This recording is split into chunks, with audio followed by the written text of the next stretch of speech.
and a change for the Rugby League Challenge Cup Finals, traditional good fortune with the weather. It's a wet afternoon. Well, before the weather changed, we had the chance to grab a quick word with the St Helens coach, Ian Millward. He talked to Richard Duckenfield. Ian, grand final winners, World Club champions, now the Challenge Cup final. That's pressure, but I guess you wouldn't change it, would you? Oh, we've earned that right through success, and through success you get recognition. That gives us opportunity to get something fairly unique today. But this is a very big occasion for you, isn't it? In a very short space of time, really, at St Helens. Yeah, it is, and you know, it's been nothing but pleasure and excitement. You know, we've got a lot of players here today. This is their first Challenge Cup final, so a lot of us are in the boat together. But on the other side of the coin, we've got a few blokes that are quite experienced, so we've got a good blend of chemistry there.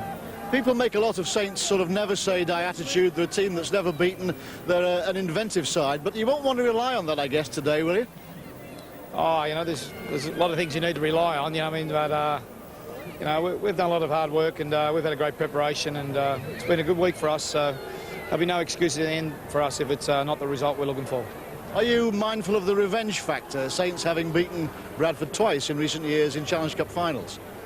Oh, I think there's plenty of teams that like revenge on us. I think that's a cop-out by teams that, you know, through inadequacy, you know, every game's different. Every game, you can't look on the past. Because you got beaten previously, he's not going to make it guarantee you're going to win this week. You know, it's all about the future and the present, and you know, we've just got to deal with that. And I'm sure teams playing us have got to deal with that. You know, you can't pin your hopes on revenge. Well, the one thing that Ian Millward didn't have to reflect on in that interview was the weather, so we can do that with Alan Hunt and Martin O'Fire. It really has potentially changed the character of this match. Without a doubt, I'd have to say Brian Noble will take a little peek outside his dressing room window, and there might be a little smile on his face, because I think the conditions are playing right into Bradford's hands.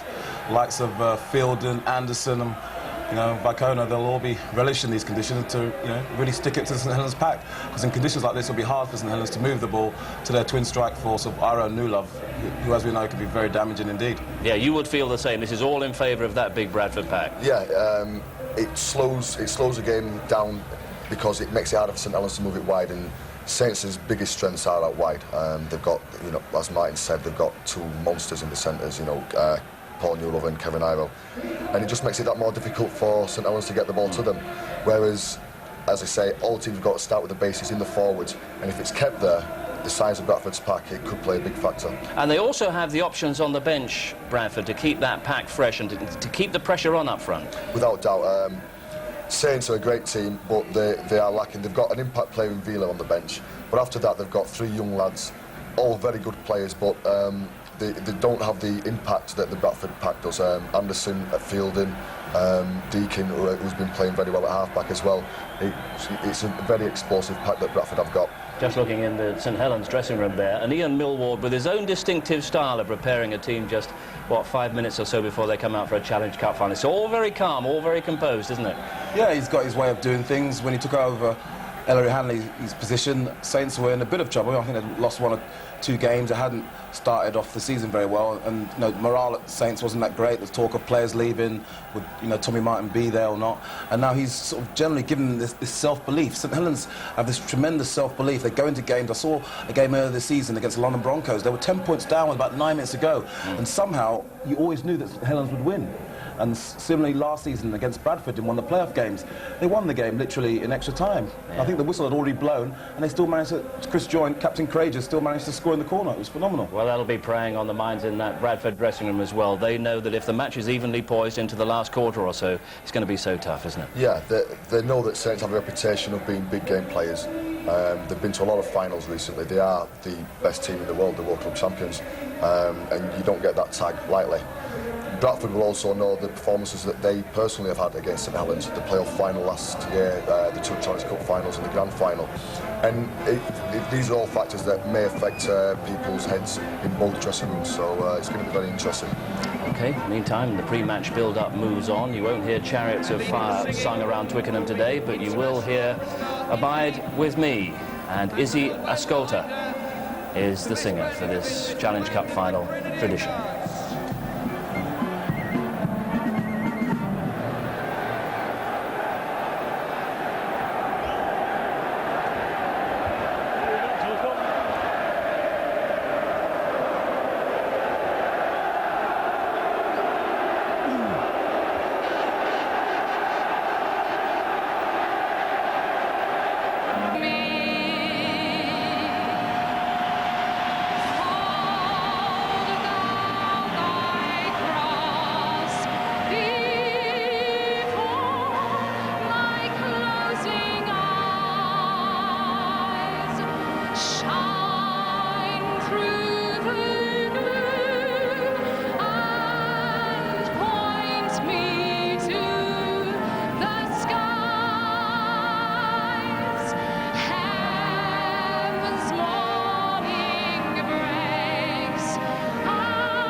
Tony Blair prepares to meet the teams, and no matter where you hear that song, whether it be at Wembley, at Murrayfield, or here ahead of the Challenge Cup final now at Twickenham, it sends a chill through everyone, not least those players waiting in the tunnel. Quick word from Martin O'Farrell and Alan Hunt. Which way is this going to go?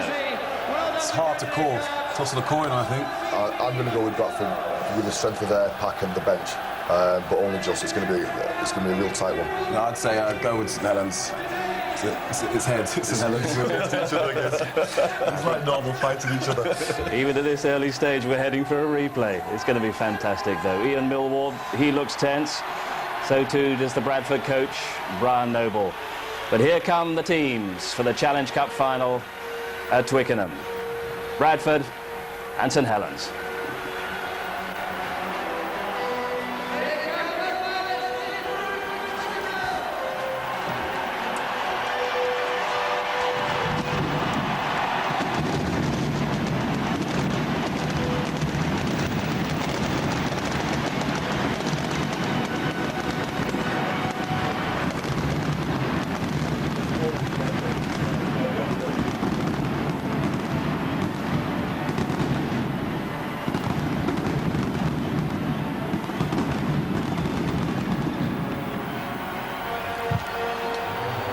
A special Twickenham reception, to say the very least. The Silk Cup Challenge Cup final, Jonathan Davis will be alongside our match commentator, Ray French. Once the haunt of writers, artists, politicians of the ilk of Swift, Turner and Walpole. For 94 years, home to rugby unions, Richard Sharp and Johnny Wilkinson. But today, Twickenham centre stage to the 13-a-side code. The 100th Rugby League Silk Cup Challenge Cup final. And what a match. The world champions St Helens and the cup holders Bradford.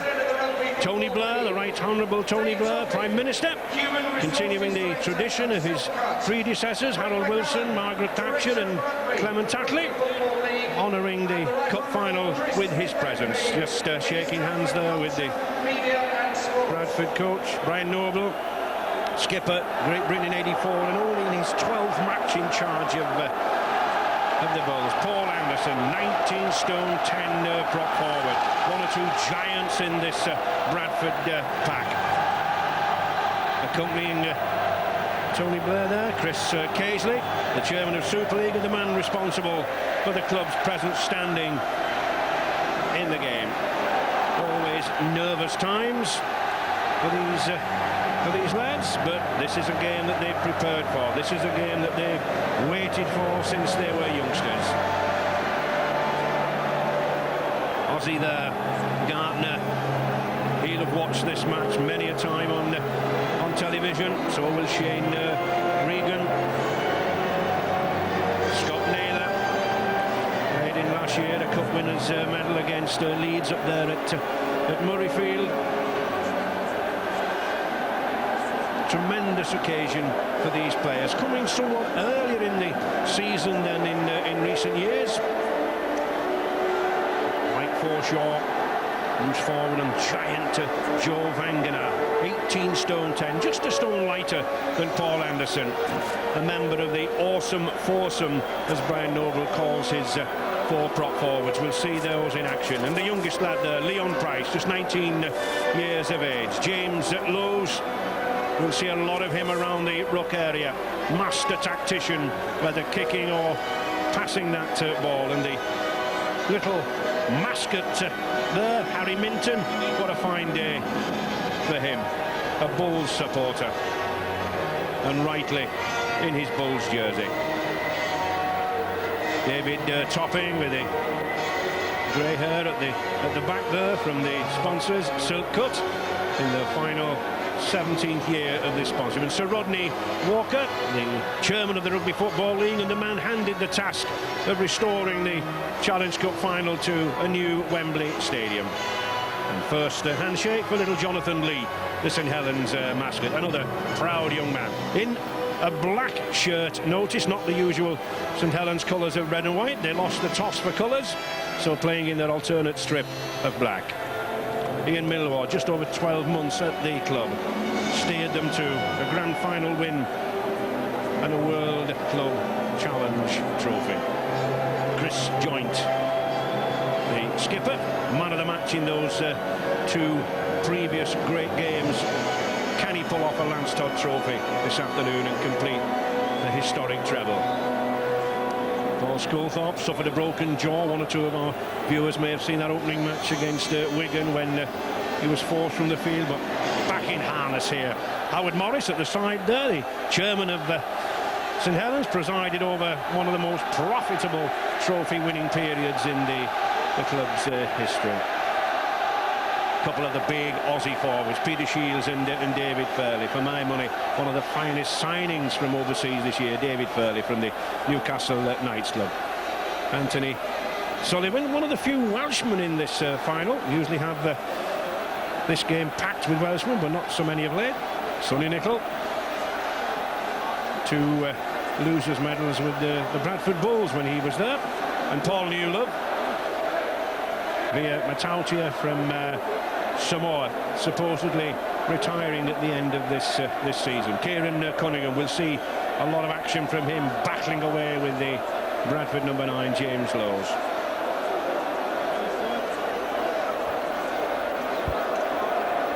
The substitutes: Steve Hall, young Tim Yonkers, just left school about 12 months ago, and the Prime Minister just having a long word with these young substitutes, just quietly probably calming them down. And as ever, the match officials: Russell Smith, he's used to this, and Stuart Cummings, the top two referees in the game. Russell Smith, the match referee, on the left there, Stuart Cummings, the reserve referee. A lot of pressure on those lads, and these lads too, the touch judges, Tony Martin and Frank Hawley. Very, very slippery underneath. We really have had torrential rain in the past. Our shades of that 1968 water splash fire. But now the crowd will be asked to stand for the national anthem.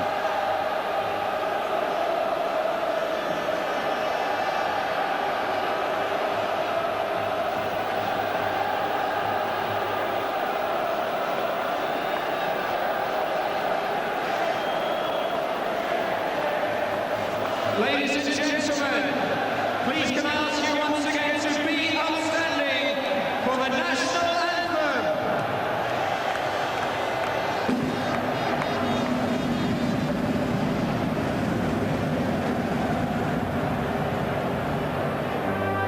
God save our gracious Queen, long live our noble Queen.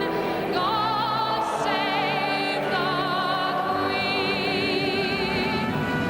Sing on victorious, happy and glorious, long to reign over us. God save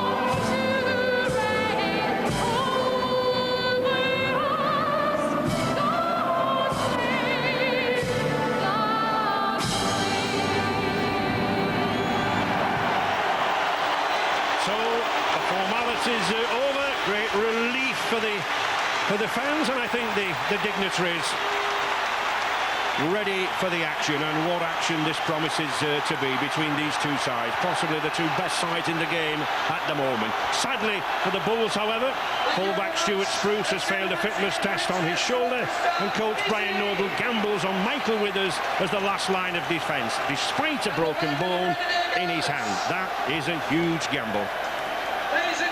New overseas signings, Joe Vangener and Daniel Gartner, boost a well-established pack, one in which I'm sure James Lowes will play a prominent part around the ruck area. For St Helens, Great Britain centre Paul Newlove escaped the threat of disciplinary action in midweek, and he takes his place in St Helens' most experienced ever three-quarter line. 125 test caps between the four of them. And up front, the addition of those Aussies, David Furley and Peter Shields, give Saints the biggest ever pack fielded in a cup final. On the substitutes bench, Saints coach surprisingly picking two backs, Anthony Stewart and Steve Hall. He says he has a plan, we'll find out shortly. And four internationals on that Bulls bench, including that imposing figure, Paul Anderson. And Jonathan, the action. Yeah, I think it's all the ingredients. Whoever you talk to, you know, it's too close to call. So, you know, I wouldn't be surprised if we had a draw today. But I think one of the trump cards for St Helens is the centre partnership. And if they're in sync today, you know, Iro and New Love, I'm sure that they'll cause huge problems for Bradford. But you know, it is too close to call. It's going to be a fantastic game. These two lads faced each other in the club's previous two meetings at Wembley. Robbie Paul, captain for the third time, but a couple of runners-up medals with against St Helens. And Chris Joynt, captain for the first time, but with two winners' medals against Bradford. And Russell Smith and Mr. Jim Smith controlled the first final in 1897, and a Mr. Russell Smith in charge of his fourth cup final. And at the tender age of 37. Still got time to approach the witness whistler George Phillips's record of 6 finals between 1939 and 53. And suddenly, Jonathan, the sun coming out. The sun's come out, and the sun's shone on Ian Millward all season, so you know he'll be quite relaxed. He knows his side, you know, turn it on the big occasions. But Bradford are always there, you know, they've come in as winners, so they know what it's all about. And as I said, looking forward to hopefully one of the best Challenge Cup finals ever. St Helens then in the away strip, the black jerseys, and Joe Vangana of Bradford there in the white strip with the yellow V. And as I say, now the sun really shining on the packed Twickenham. These two packs of forwards just testing out each other. That's 4, come on. Just one draw, very little between these two sides. In fact, I can remember that draw. Watched it as a lad, 1950, nil apiece. Shades of Ernest Ward and Jimmy Stott. Sean Long. Saints then penned inside that 20-metre area. Yeah, good solid start by Bradford. The forwards did the hard work, and you know, give it a bit of width. And Henry Paul to kick. They're just giving it wider for, you know, because they haven't got many kickers in the Bradford side, and the chase will slowly try and track Henry Paul down. Bradford in their 12th final, 5 times winners, and St Helens in the 16th final, 7 times winners. Long looking to kick for position. That's a nice tester. Oh, that's a good kick. Just drops inside that in-goal area. Young Price has to bring that ball out. And a good run there by Leon Price. Just 19 years of age, but 6'3", 16 stone. And the two wings bringing that ball away. By corner, the Tongan. McDermott.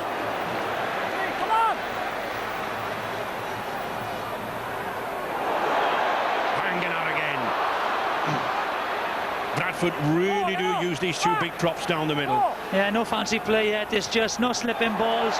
Just, you know, trying to play simple yardage and a good kick. And let's have a word with Dick Duckingfield down there on the bench. Any news so far, Richard? Well, speculation really, Ray, about how the injured players will fare. Michael Withers, as you see, has got his left hand heavily strapped around the thumb and around the wrist. But on the St Helens ranks too, Kevin Iro, thigh heavily strapped as well. If this ground gets heavy, that's not going to suit him. And of course, Sonny Nicholl, who's had broken arms before, well, he's got strapping on his arm. So these things could be significant as the game goes on. Sounds like a hospital casualty clearing station down there, Richard. Yeah, but they'll do everything to get on, won't they? They just don't want to miss on a Challenge Cup final. I think you've got to play, though, if you are fit, Jonathan. I can remember Gavin Miller with the legs strapped up, turning out for Hull Kingston Rovers, and, well, he couldn't quite make the 80 minutes. Let's hope Withers can, but it's Bradford now on the attack. Henry Paul with brother Robbie. That's a good burster, and here is that man, Withers, with or without shorts. Just 12 metres there now from that line. Bradford on the attack. Henry Paul again. Clever switch inside to Forshaw. Terrific pressure already here from the Bulls. Lows. That's what we said to expect. Clever footwork there around that ruck area. Now on the 5th tackle. Paul. Good little bit. Hold. Longs there.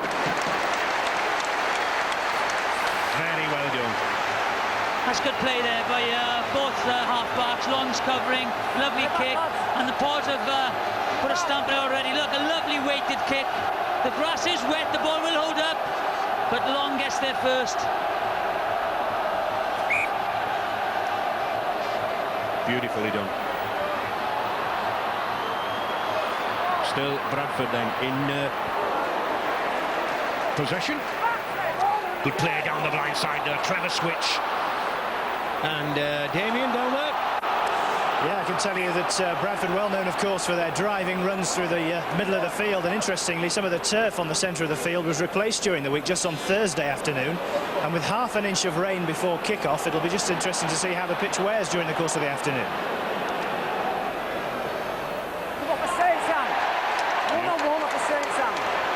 Yeah, I think a good decision there. Yeah, tackles making all the sense, but this is intense pressure. Bradford will want to get a good start. Henry Paul. That's a good tackle.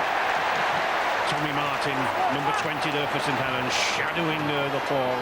Tommy Martin, not the quickest guy, but you know, his reading of the game is exquisite. Jamie Peacock, an England World Cup player, one of the youngsters hoping to challenge the Aussies and to in the autumn. Again, Robbie Paul. Forshaw. Forshaw's getting close. Oh, he's just missed out there. Inches from that line. On the fifth tackle again. Now then, just watch Laws with that little kick. It's not worked. Well, we mentioned James Laws, Jonathan, didn't we, with these little kicks and whatnot. Yeah, but I think they've realised the importance of James Laws to the Bradford side. Peter Shields put a lot of pressure on him. They're not giving him a comfortable ride. They're just harassing him and making him get rid of the ball very, very quickly.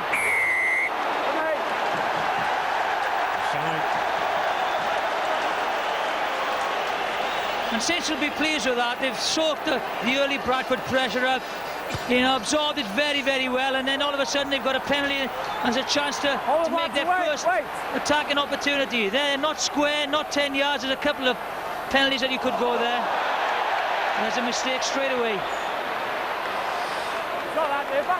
So Bradford monopolising possession at this stage.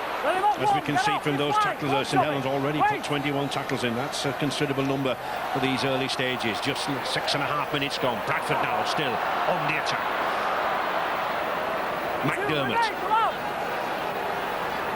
Laws will use these two big props, McDermott and Wangener. We can expect Messrs Anderson and Fielden on after about 20 minutes. Henry Paul again. Good slip inside there to Vicona. Still the pressure on St Helens. Desperately defending here now. Henry Paul. Forshaw. Robbie. Oh, what a beautiful pass round the back. It's time to Regan. Good tackling. Good three-man cover across the field there. Again on the fifth tackle. Leon Price. Oh, good play by both Price and the young fullback Wellens there. He timed that kick beautifully. Yeah, two of the younger stars in the game, and good play, not many options on, but these are lovely slip balls out of the tackle, in the position to do it, in the opposition 22. Over 95 amateur teams, many setting out in December, including a couple of French sides, Toulouse and Villeneuve. Glasgow Bulls, Newcastle University.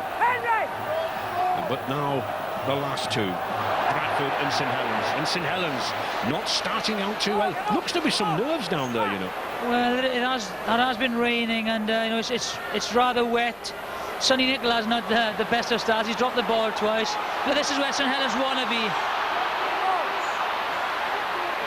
St Helens then targeting Price, keeping him penned down in this corner. Sonny Nicoll there with a heavily strapped arm. Good strong run there by Shane Regan from the Sydney City Roosters in Australia.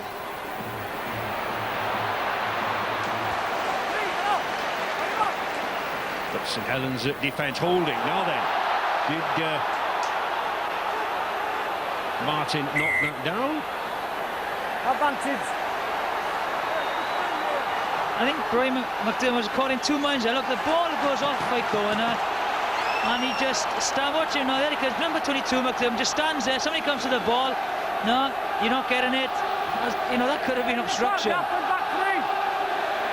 Well, whatever. He's given St Helens a heading ball. So Saints' first attacking position. Interesting tactic out there. The number 7 scrum half Sean Long always sort of stands in that outside centre role. Superb run there by Anthony Sullivan. Terrific pace there and sidestepping ability from the Welshman. Skulthorpe now on the attack. Saints have weathered the storm. It's their time to attack now. Hurley, good ball to Nicol. Nicol driving for the line. Bradford's turn to defend here now. Long, good little kick. Oh, was he held back? The judge says no. The ball would have gone dead. The ball had gone dead. 10 minutes. Yeah. 10 minutes. I think it's a professional foul. He said the ball was going dead, but he was held back. Very good referee again there by Russell Smith. It was a professional foul. Watches the kick, goes through. It's slightly too hard, but what's Tommy Martin there? He's taken out. I think it's Regan. I'm not sure. I think it's Regan. It is. The ball would have gone there, but Tommy Martin would have put a little bit more pressure on. So Bradford then down to 12, and I think there'll be a lot of talk as to whether a penalty try should have been given, but of course the ruling for the penalty try is that if in a referee's opinion a try would have been scored, not could have been, not might have been, but would have been scored, and the referee Russell Smith, he says no, but it's still Regan to that sin bin. 10 minutes off. Not the best of times then now for Bradford. Very difficult to defend against a side like St Helens. And they're moving it wide. Good Nicol rubber kick there. Skulthorpe racing for it. The bounce off the post confusing everybody. Nicol back to Long again. With the kick, Martin going for it. And Martin surely has got that first try. The referee, he wants to look at the video. He's calling on Mr. Cross with the video referee. Main question is, was he onside? Then just follow the grounding through. Checking for offside, Jonathan. Well, he's got to check for offside, and also if he grounds it. This is what Regan is off for. Yeah, I think he's onside. The angle is very difficult to see, so let's have a look. Yeah, I think he's onside, just, I feel. Yeah, onside there, definite. Guess so, it's a great. They do work so well together, don't they? He timed his run so well. The video ref isn't sure. He looks onside to me. Yeah, I would say he's onside, definite. Does he get down? Yeah, he grounds the ball. I would say that's a try. And that's why Regan was sin binned. You know, he did take Tommy Martin out in an earlier incident. It's a try. And 68,000 fans give their reaction. For St Helens, it's waving of flags. Dancing on the seats. For Bradford, it's sitting quietly for better times later in the game. But it's a good try. This was the earlier incident. That kick was too good. He hit the post and Skulthorpe did the correct thing. He just went down, have the ball. They knew they had numbers because of Regan in the bin. Quick play the ball. And Withers is out of position. You see him get into shot. Withers is out of position. And Sean Long looking for his 451st goal in the St Helens jersey, and he gets it. 2 points. So St Helens 6 points to 0 in the lead, thanks to Tommy Martin, the Lance Todd Trophy winner against Bradford back in 1997. And they certainly spotted the absence of Regan, Jonathan. Yeah, you see Withers coming into shot there. What happened? He was pulled in with a previous kick that hit the post, so he was drawn out of position. And that's good half-back play by Martin and Long. After 13 minutes of play, Bradford Bulls 0, St Helens 6.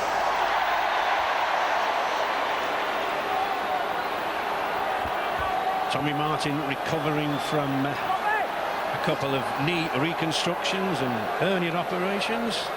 The Spider-Men all the way from Barrow in the audience, all 50 of them.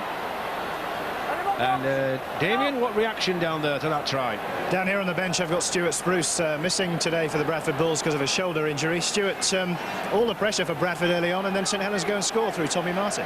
Yeah, it is. They've gone up the other end and scored, but if we keep maintaining this pressure and keep putting the ball in goal and getting back-to-back sets, and seeing Megan comes back on, I think it'll be a different story. We just have to sort the pressure up while he's off for 10 minutes. Maybe kick the ball into touch. Thanks a lot. Oh, and here's Sean Long with Chris Joynt racing for the line. Oh, has he passed it too early? Could Chris Joynt have made that line? We'll never know, but it's still St Helens on the attack. That's a forward pass. Bad mistake from St Helens there.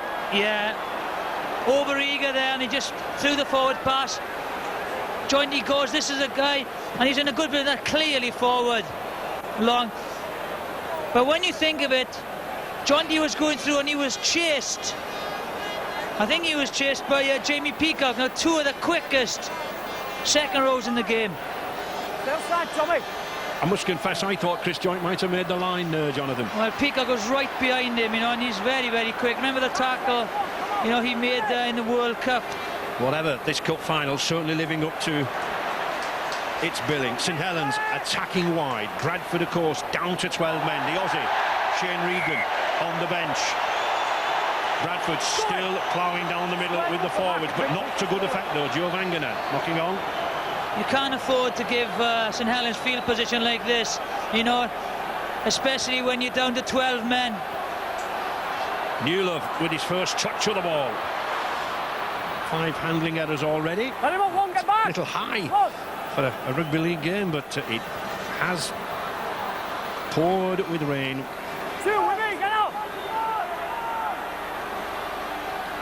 Peter Shields to David Fairley.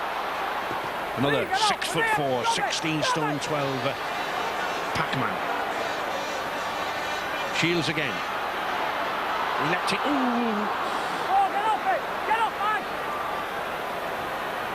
Good dummy from score. Oh, beautiful ball out of the back. Superb backhand. Shields will get over. No, I think knocked on. Put to ground. Well, no advantage. They call that man Peter Shields. He's 6'5". They call him Stretch, but he couldn't quite stretch over there. Good defence there from Bradford. And Johnny Vegas, St Helens born comic. Yeah, it's an offload, gets the ball away, but it is a knock on. And they're just trying to slow things down now, Bradford.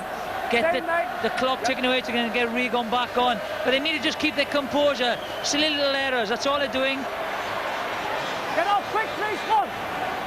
Bradford used the former Great Britain athletics shot putter Carl Jennings to do a lot of strength and conditioning work with the forwards, and this is the time when the fans need to see that strength. Yeah, they need to do the good hard yards and, well, not throw loose passes like that, actually. But Robbie Paul's taking a drive in. You've had Vicona taking a drive in. You need the forwards to grab the game with a scruff of the neck to make the hard yards.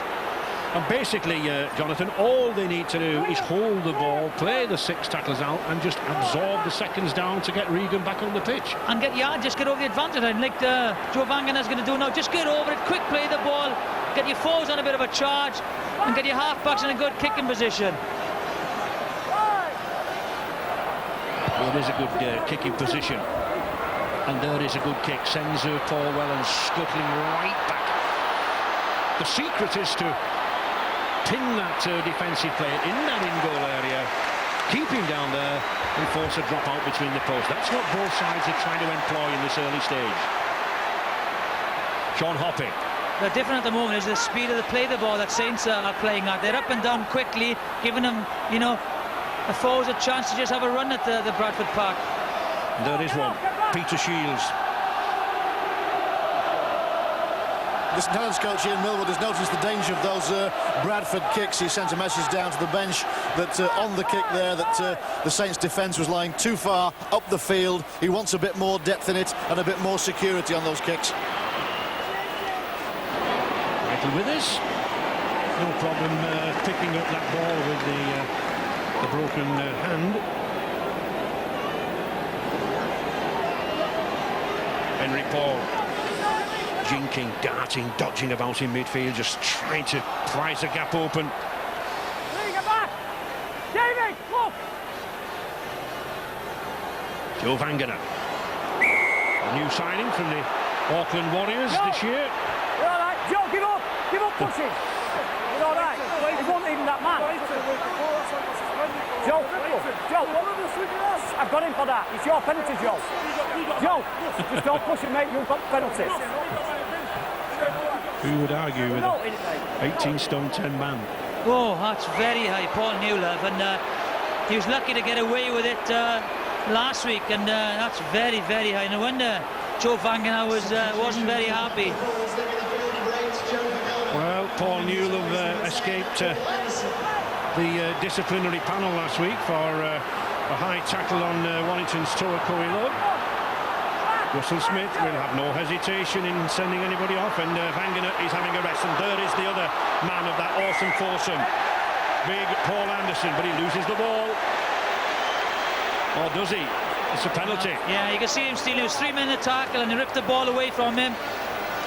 Here he comes on the charge, a very tight, to say, you know, tight switch there, but there's a couple of him there, fairly rips the ball away. Certainly brings attention to himself. And I think there's a sensible plan here, Jonathan, as Via Matautia comes on. Bradford, of course, will absorb a minute in taking this goal, and that's about all that's left for Sheen Regan in the substitutes in the sin bin. I can see him warming back up, and there's Vila Matautia. He might have been brought on just to get a couple of big hits on Paul Anderson.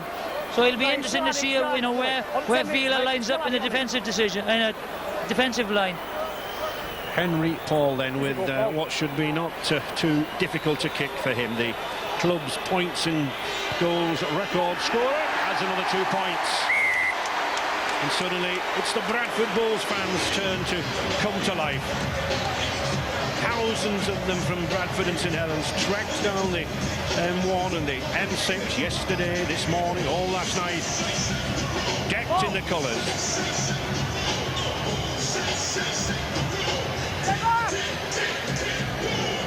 Successful penalty kick from Bradford Bulls by number 6, Henry Paul. It's Bradford Bulls 2, St Helens 6. Shane Regan back on. Just get up! Back! Come on, Shane! Bradford settling back down again. And I think they'll be relieved just to have conceded one try, Jonathan. Yeah, but you know, it's like I said, Saints are a very attacking side, and sometimes even if you've got 13 men on, it doesn't really matter. High corner. Both sides playing a wide, expansive game. Bradford changed their style somewhat under the English coach Brian Noble, moving the ball about much wider now. Not as reliant on the pack, but still have the forwards when needed. Terrific burst there by Forshaw. Good support play there by James Lowes. He's looking for support, can't find it. Good tackle. Terrific tackle there once again from Tommy Martin. But Bradford on the attack. Robbie Paul. Little rubber kick. Oh, it's a difficult one. Wellens lets it go. Wellens was conscious that there were 2 men behind him, but he sensibly let it go. Tremendous play. Robbie Paul realises Wellens is slightly out of position, but he's so comfortable at full back. He looks around, he knows the pace on the ball will take it over the dead ball line. He's so confident, you know, for a young full back in the game, Paul Wellens.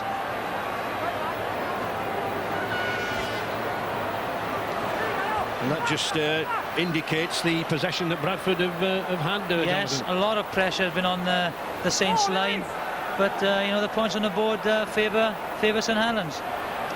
Disjoint, the skipper, setting the example. He was top tackler of the season last year, top try scorer in the forwards, and he's leading the way again. Wellens on the 5th tackle. The ball with Tommy Martin. Both teams keeping the ball very low, sort of skimming the ball along the wet turf. There is a crosswind blowing here. Good play by Bradford at the play. The ball moved it away very, very slickly. Regan.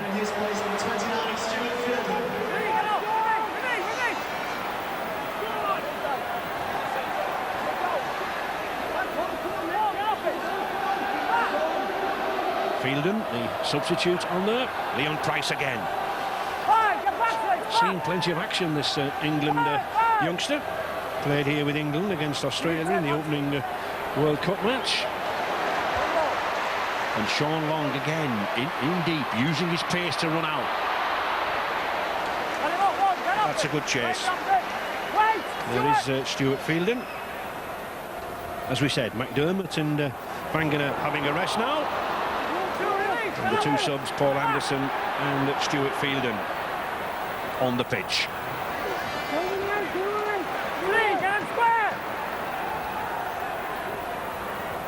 The defences are certainly on top at the moment. They're the little kick is coming in, you know, big into the game. Matalcia.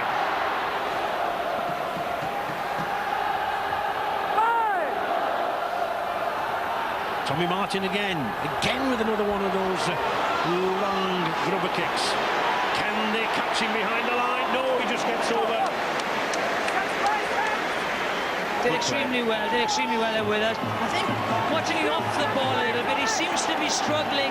Maybe he hasn't played for a number of weeks with his broken hand, and he's certainly, you know, struggling going to the ball slowly. So they're not kicking to the corners. They're just turning him, and he's getting slower and slower.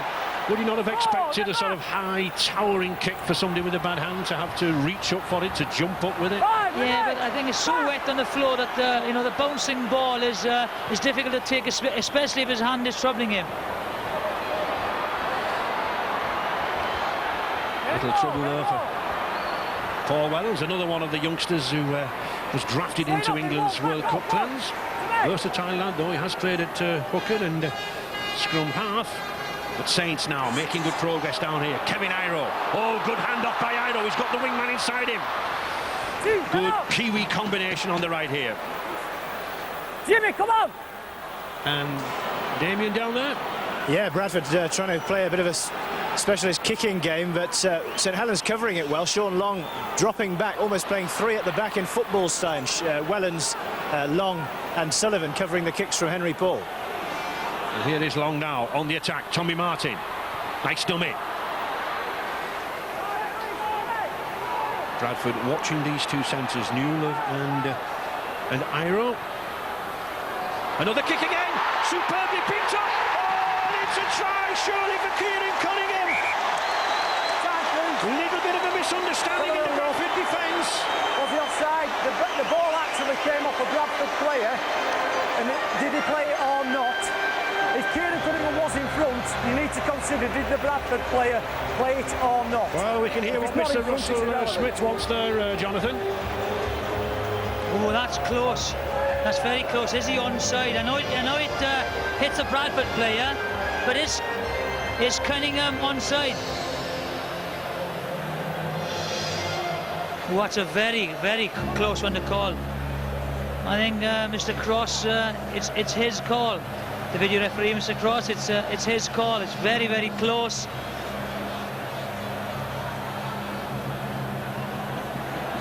This angle might show. Beautifully kicked with the insteps. Well, it does hit the Bradford player's heel.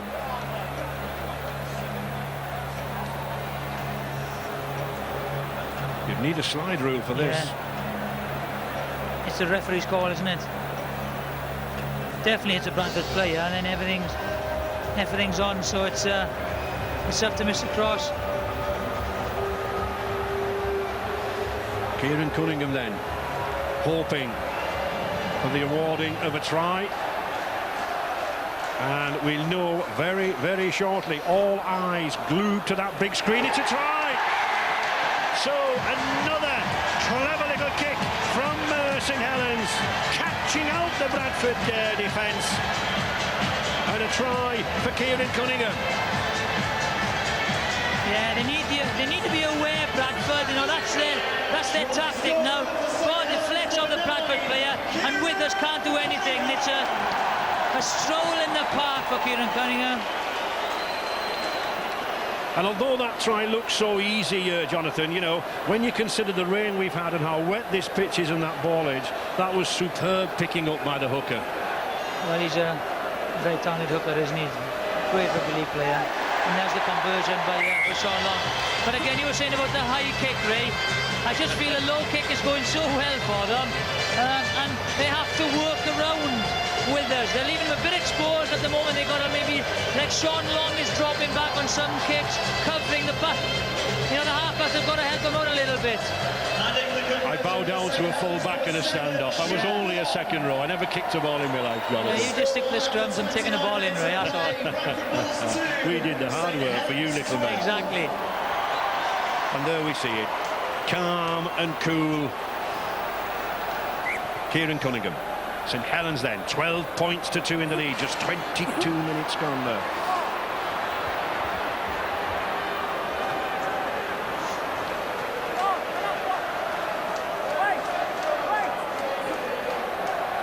Machalcia. Ooh. Terrific charge there now then. Did he use the elbow? I think Sean Edwards in the crowd evidently thought so. And I think Henry Paul on the floor thought so. But referee Smith playing on. Down here on the touchline, where Bradford's Nathan McAvoy didn't make the 17th today, but Nathan twice undone by kicks. Yeah, you know, St Helens are making full advantage of the big in-goal area. You know, it's paid off for them twice now, so we just got to, when they get down to our 10-yard area, we've just got to make sure we stay tight and scramble for those kicks through that Sean Long is putting through. What's the priority? A try before half-time, presumably? The priority is, I don't know, just try and get good field position up in there after the field, and just to defend well. Thanks, Nathan. Come on.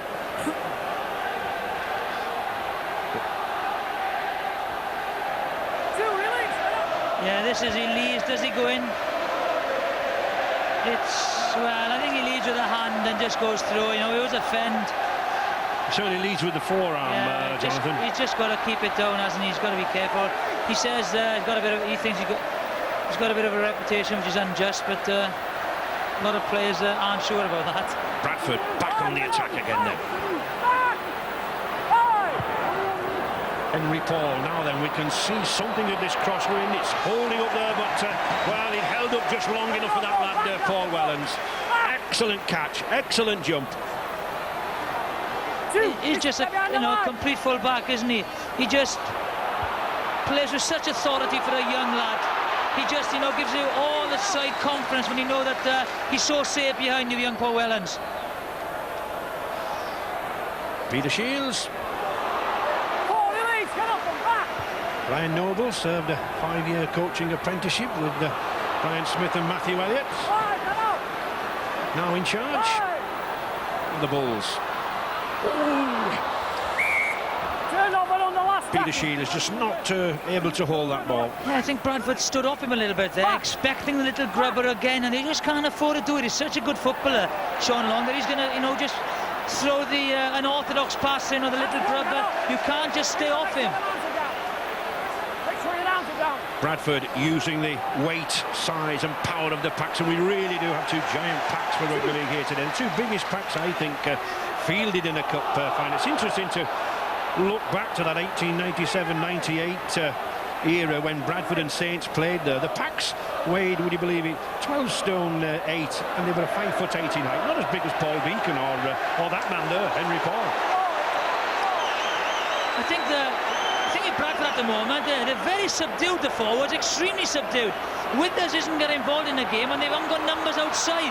So the St Helens defence are looking quite comfortable at the moment. James Lowes.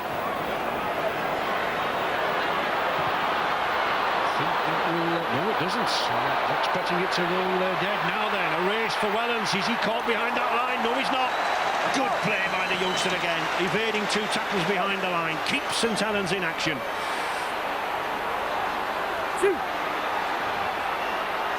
just to reiterate what I said about Paul Helens, you know, he just does the, you know, the simple things and not so similar to us sometimes very, very well. Leaving the field, number 16, Vila Matantia, on as the blue replacement, number 12, Sonny Nicol. Come on! Wait! Both sides settle down to this Silk Cup Challenge Cup tie now. Saints then leading by that 10-point margin. Vila Matantia just having a wank down. Oh, that's a bad mistake. Play on, says referee Smith. A chance here now for Bradford. Can they get this big pack marauding down the middle? They've been so fearsome in the opening 7 matches of Super League. This Bradford pack appear to be walking. Yeah, well, there's no pace onto it, and it's very difficult for, you know, Henry Paul and Robbie Paul just to get any control.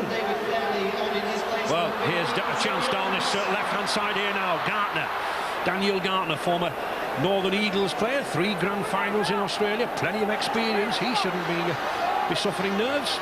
Lowe's, clever switch. No, the ball judged to go behind White Forshaw.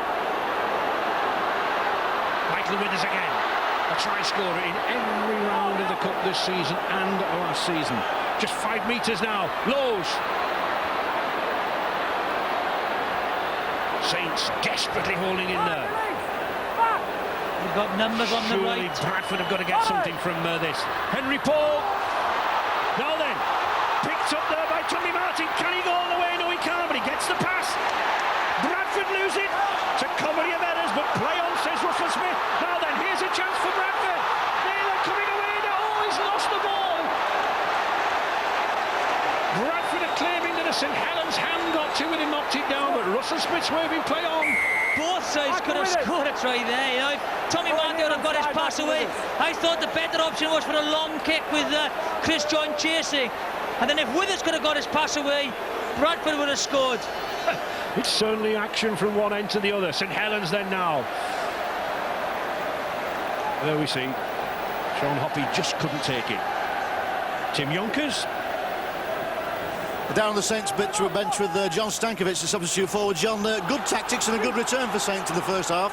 Yeah, without a doubt, we're playing well at the minute. We've just got to keep it going and stick to the game plan, because we know Bradford can take an opportunity at the drop of a hat. They certainly can. They're a powerful, inventive side, aren't they? They are. They're a really big side. The forwards are a strong bunch, so we've just got to play them at their own game, try and outsmart them, try and run round them. Got to throw everything into the ring now. Thanks, John. Good battle on that far side there between Paul Newlove and Scott Naylor. 2 big men, 2 good men. Nicol. Five to me, get back! Back! Five! On the 5th tackle, Sculthorpe. Again, with another one of those stubbed kicks into the in-goal area. Again, more work for Price. He does well.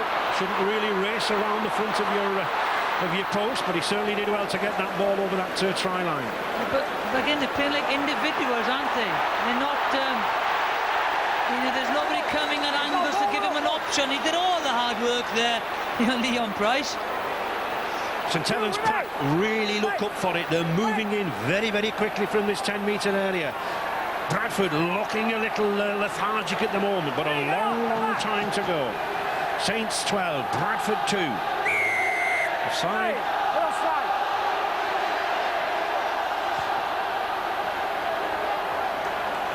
And a good kick there from Henry Paul. That really gathers some momentum for the Bulls.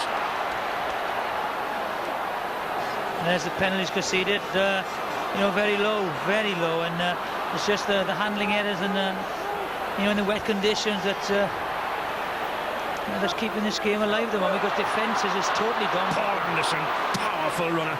I think somebody stood that lad in the class at primary school in a grow bag and forgot to tell him the bell had gone at 4 o'clock. He's a big man, he's a monster. Here's another one of those Bradford forwards. I think that's Regon. No, it's Regon. Yeah, it's Regon. I say, do just get the drive on and then try and spread it wide. Lowe's. But there's no runners there, look, he's on his own. Lowe's, oh, almost getting through. St Helens defence coming up very, very quickly, very, very flat. Bradford. Oh, not the best of tactics. Again, a lack of cohesion there from Bradford around that play the ball area. Yeah, the Bradford fans must be thinking, what is going on? They're just not playing with any conviction or authority at all. Very lazy, no runners, individual play. And I think Brian Noble will be glad just to get him in the change room and to say, right, boys, now that's over, let's go. Sculthorpe is saying, let's go. Quick tap penalty. But there are enough stars in this Bradford side suddenly to come to life. One of the two Pauls. And it's a long time since Bradford have gone over half a game without scoring a try. And they can't leave, Saints score just before half-time again. Sean Long, good passing here from Saints. Oh, beautiful work. Tomatauchian again, back to Long. Good interpassing there between the forwards and the backs. That's where a good half-back should be. In support of the second rows. Peter Shields. Did well to get the ball out. Four, get back! Henry!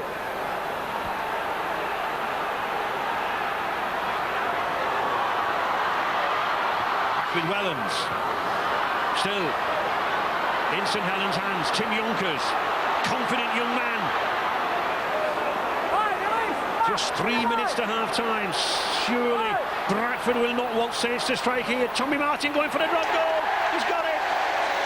That was sensible play from Tommy Martin. The tackles were coming to an end. Bradford were holding, so why not take a drop goal? Why not take a point? In that first cup final, they counted as 4 points, 1897. Sadly, for St Helens, they only count 1 point today. But that could be crucial. They need to score, 3 times now. And Long and Martin at half-back are totally dominating this game. They're playing over the top of the Pauls, and that's because the Pauls are going well. They're going forward. They're making yards, and they make it so much easier for the half-backs, especially Tommy Martin. 13 points to 2 then for St Helens. Tries to Martin and Cunningham. 2 goals to Sean Long and a drop goal to that man, Tommy Martin.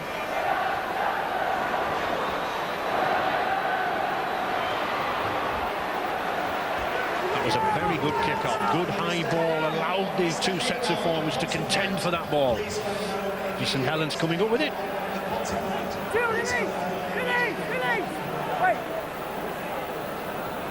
Sean Hoppy, strong Kiwi connection in the cup for St Helens. Hoppy and Iro here, and they go back many years with people like Hutt, Horner, Grieve in the 30s, Mark Elia, Ropati and George Mann, Shane Cooper, Julian O'Neill. Very rarely. Matautia, rough, tough Samord, and he gets the pass away. He pulled in 2 or 3 of the Bradford forwards there, snipped the pass away. Superb forward stuff. Tim Yonkers growing in confidence. Yeah, I didn't think he realised that he was on the last tackle. You had Long and Martin on his outside. And the commentator didn't realise it either.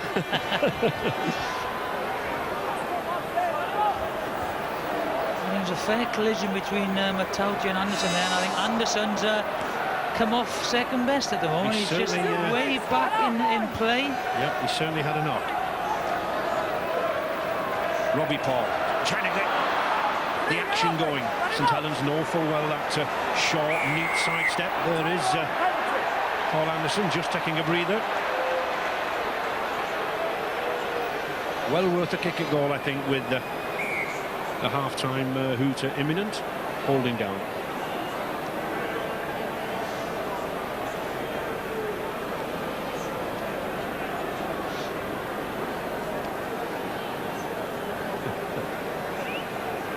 Matautia protesting his innocence. Quite a distance out. Quite a good, strong crosswind getting up here now at Twickenham. I think it is favouring Bradford slightly.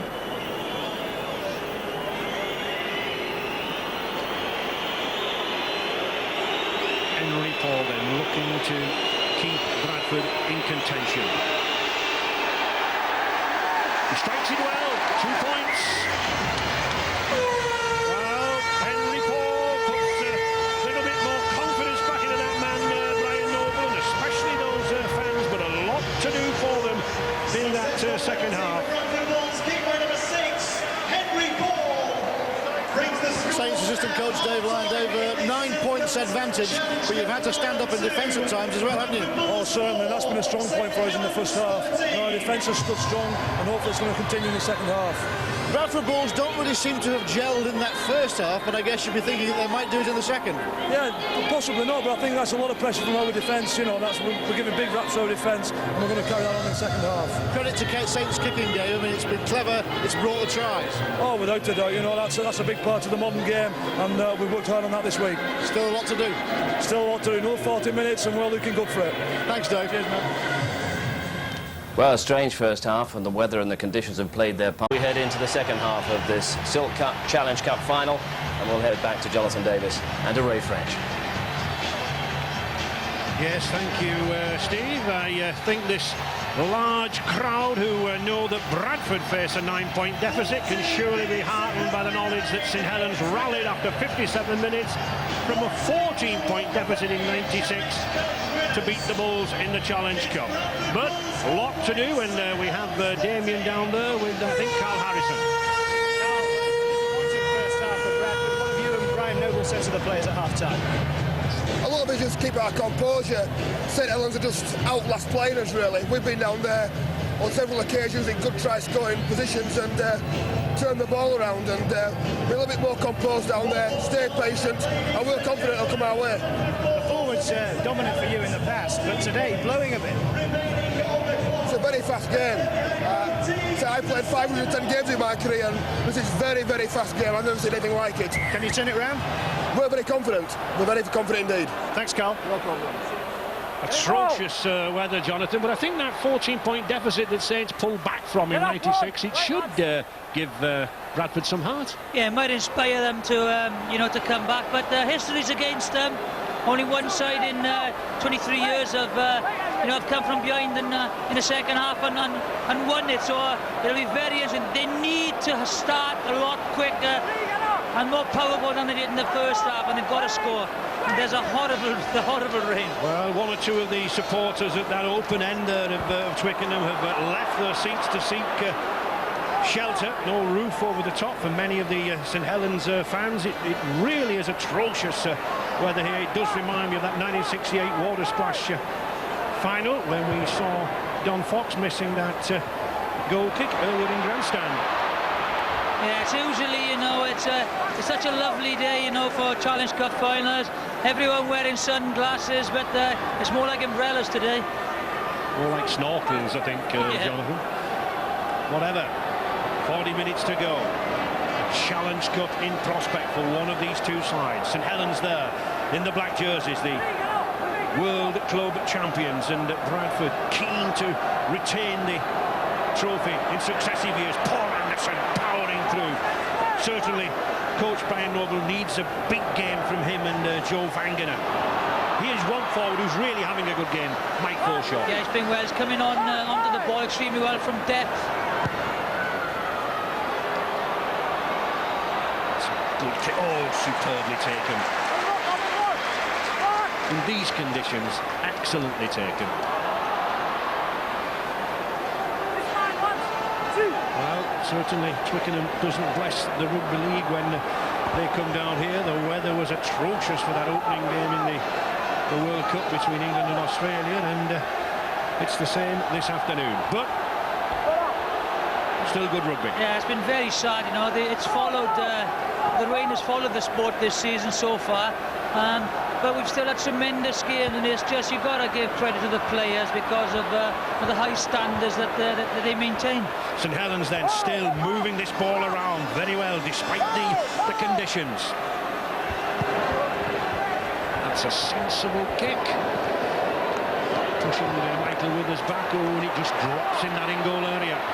Withers now just sensibly holding onto the ball, but he runs into that man Matautia.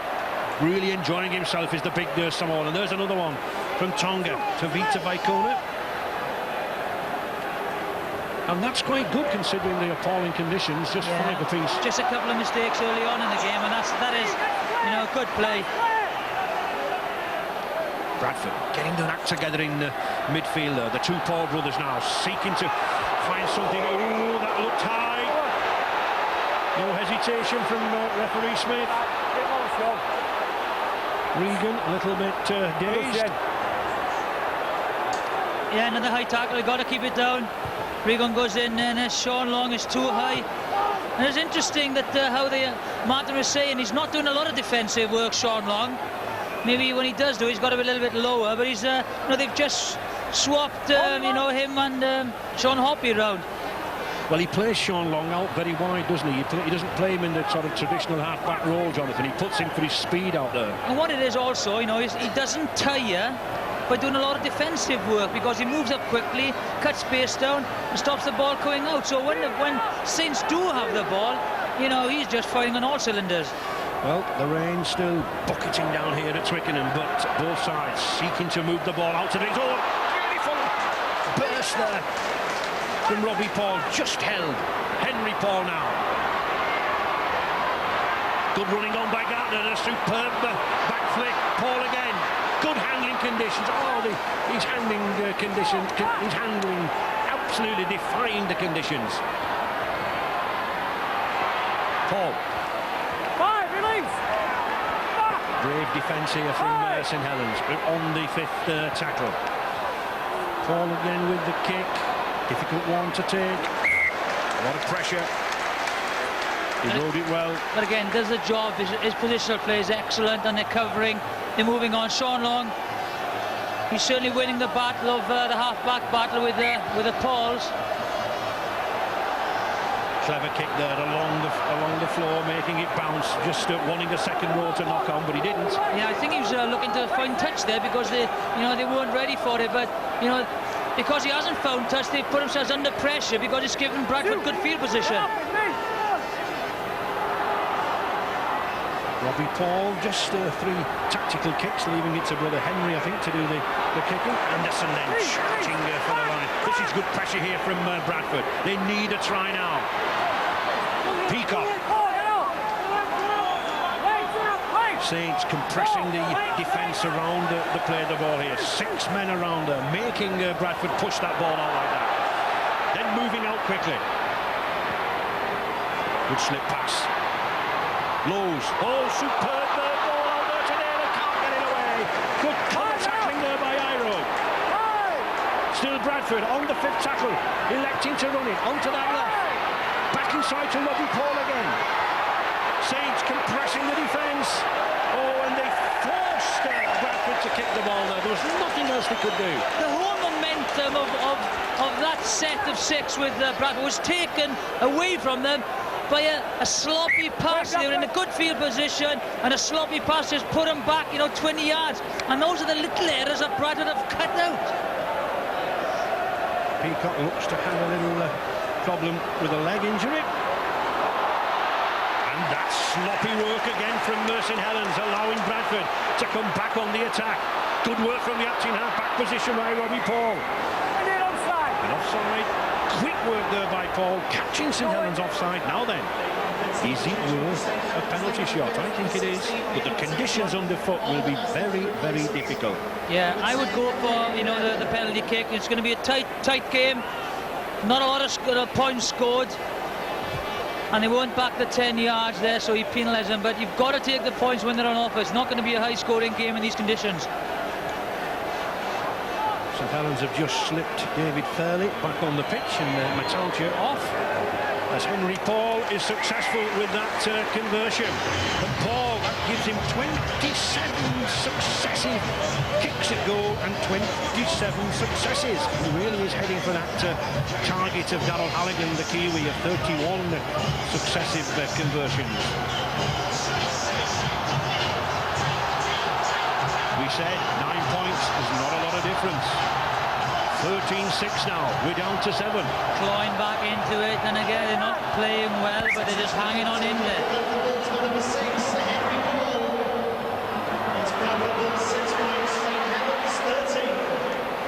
St Helens looking for territory there. Good long kick. Anderson. Oof! Absolutely blasts off a couple of tacklers. Down here on the Bradford bench, there's concern about Jamie Peacock. He took a bit of a knock to the leg in that last Bradford attack that resulted in Henry Paul's goal kick. And I think he's going to be replaced shortly by Lee Gilmore to change things. Suddenly, this Bradford pack seems to be gaining momentum. James Lowe's bringing them onto the ball. Oh, beautiful run there by Robbie Paul, who's lost it. Saints have picked it up.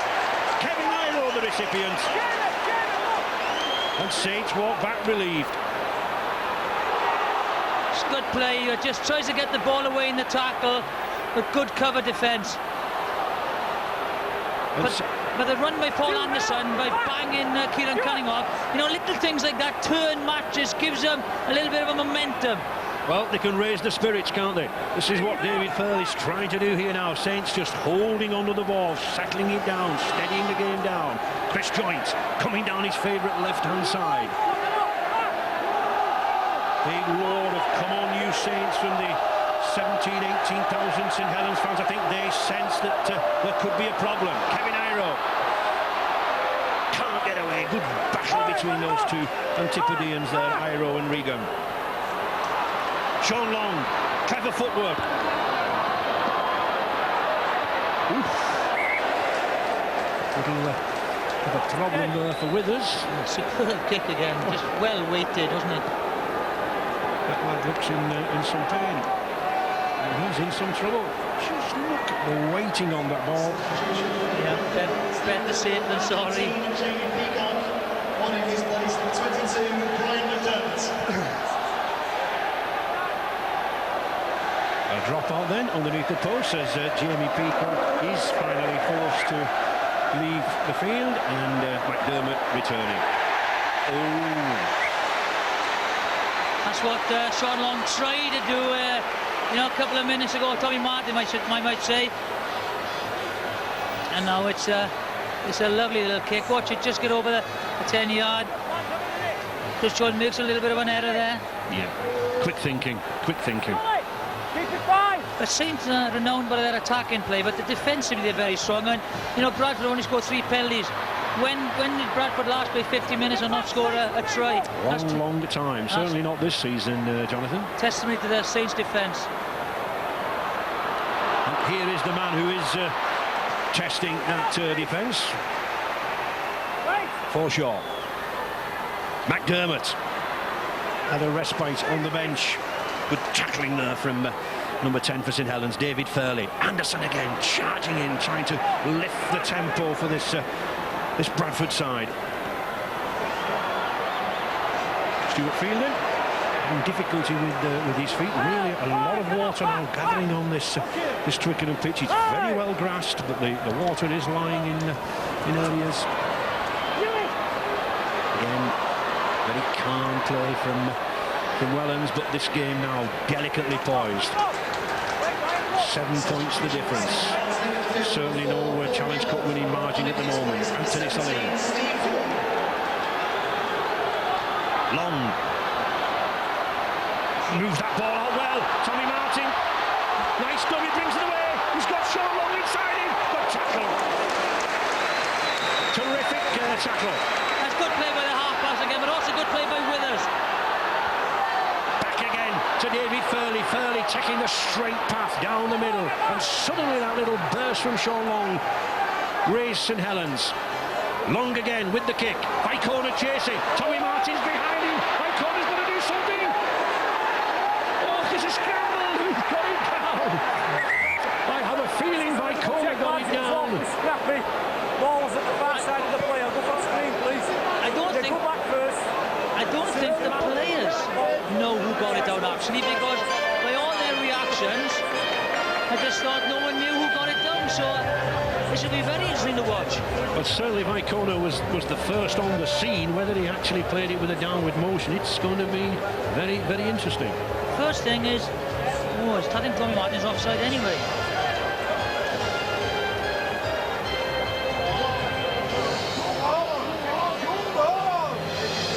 Might be offside there, so whatever happens, it could be immaterial if he's offside. Just bring it back and give Saints the penalty and just get on with it. Well, it looks as if the the video referees judging that Martin was offside, Jonathan. Yeah, which is good, you know. You don't have to mess about with the grounding of the ball then, because if he's offside, immaterial. Just get on with it. Referee Russell Smith just having a word with the reserve referee, Stuart Cummings. Everyone waiting to hear what the decision will be. No one more so than that man, Ian Millward, the Saints coach. And it's no try. And the Spider-Men judge it to be no try. I wonder if they've got a website. Oh. Let's just say it. Oh. Sorry. It's like little and large.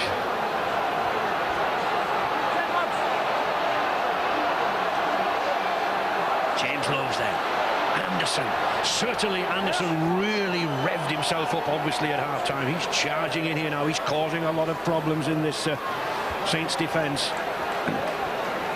The problem there with Paul Newlove is that he's got a thigh strain. It's his left thigh that's been damaged. He's had it strapped up. He's sitting on the Saints bench, covered with a blanket, more against the downpour than anything else. But Saints are obviously concerned about Newlove, a player of his power and his penetration, missing from this crucial stage of the game. That's a big blow to St Helens, the loss of Paul Newlove. There he is.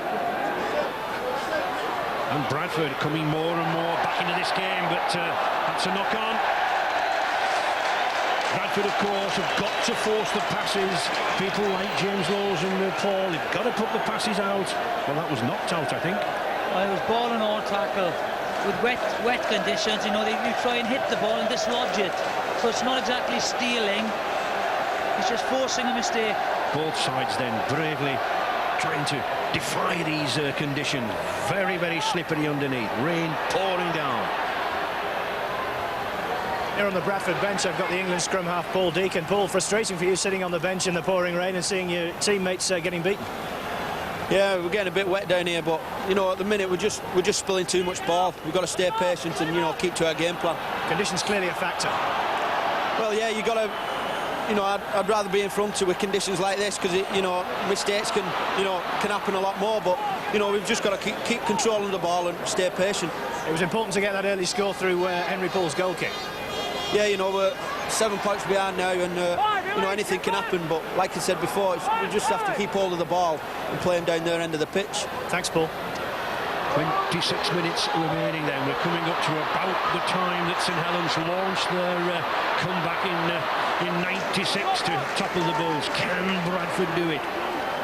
Just 7 points the difference. The game locked here in the middle. 68,250 fans, well, many of them getting wet, but certainly no one really leaving this contest.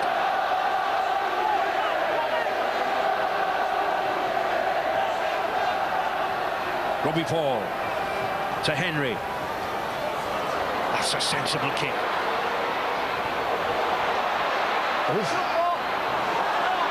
Flicked back by Bradford. Well, picked up with some nonchalance by St Helens.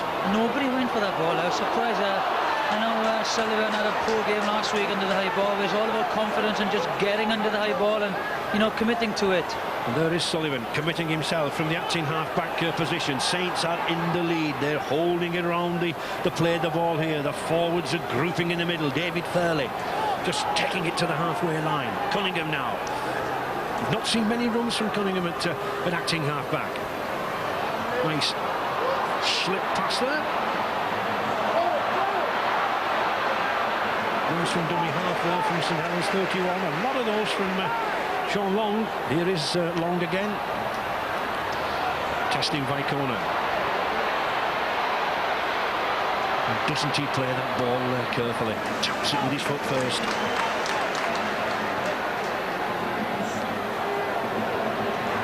Withers.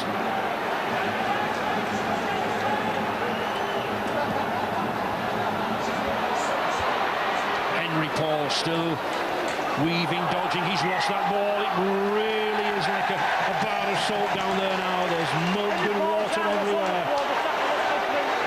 You get a feeling that things aren't, you know, going Bradford's way. Little things like that. It's just, you've just got to try and secure it. And I wonder if Mr. Blair's enjoying the game. Well, he certainly looks intrigued. Good pass. Oh, not well taken. Leon Price. There's a long, dangerous ball in wet conditions. Here it goes. It was floating in front of him. He was reaching for it, and difficult ball to take. Either of these two sides really has to get the player right down onto the opposition line, don't they? Yeah, though it's been a dour game because of the conditions. You just got to look at the calibre of player on the pack, and one flash of magic could turn it for Bradford and win it for St Helens. So it's just a question of trying to hold possession and keep on plodding away. Bangener, the big Kiwi from the Auckland Warriors, leading the charge. Paul Anderson having gone off. That's a good kick. Oh, well taken again. Calmly done by youngster Welland, surely a candidate for the Lance Todd Trophy, and that is a penalty.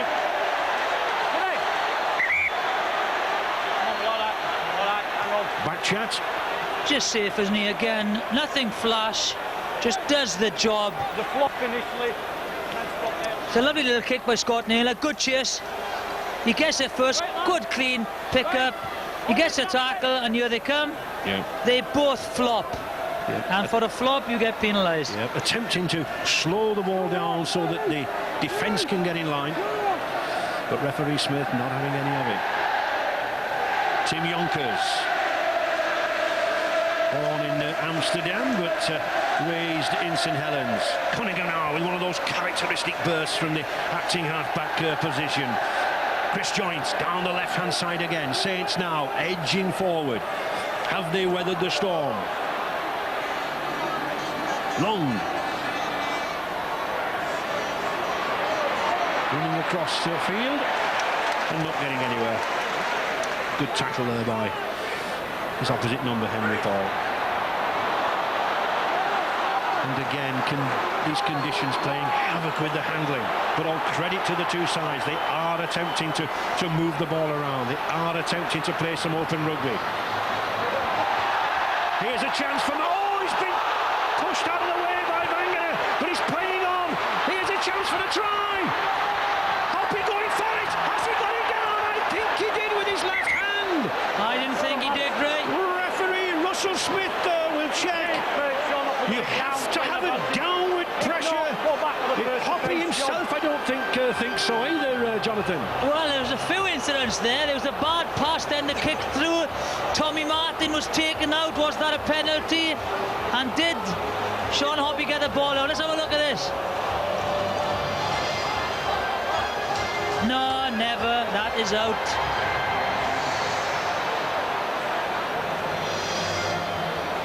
Here we see. You can see by Sullivan's reaction. Look, he knows he's kicked it too far back there.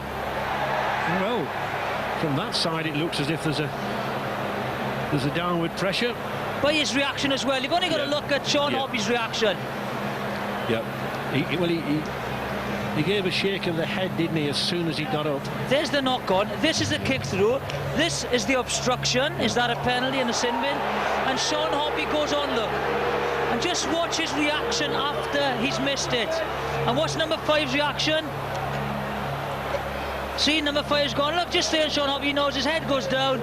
He knows he's missed it. That's not a try. Yeah. The key to it all is that the video referee must be convinced that the player has exerted downward pressure with the hand on the ball. Well, I think maybe it's not a try, and that might be a penalty. It was enough advantage played. It's difficult to see, isn't it? Here we see. Well, we're still looking at the try. That's clearly out, isn't it? I don't know why the video referee is seeing again. That's the dead ball, and so just get on with it.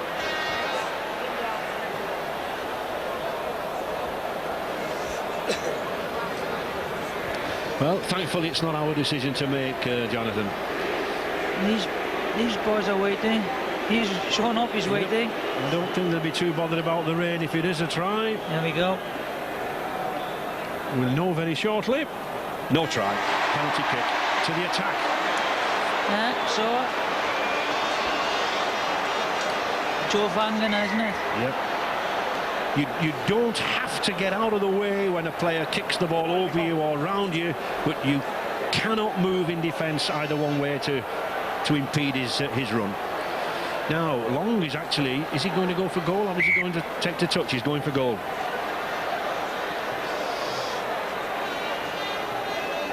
I think one of the big differences, Jonathan, from your goal-kicking days, the quality of these tees now that they can put the ball on. Yeah, but some players still use a little bit of sand. It's a lot of boys use this tee. It does make it easier and less time. A difficult kick for Sean Long because conditions underfoot not very, very good for his balance. Here he comes. No goal. Still, that 7-point difference. There's a lot of things improved in rugby league over the last 6 years, but one of the things is clearly the goal kicking.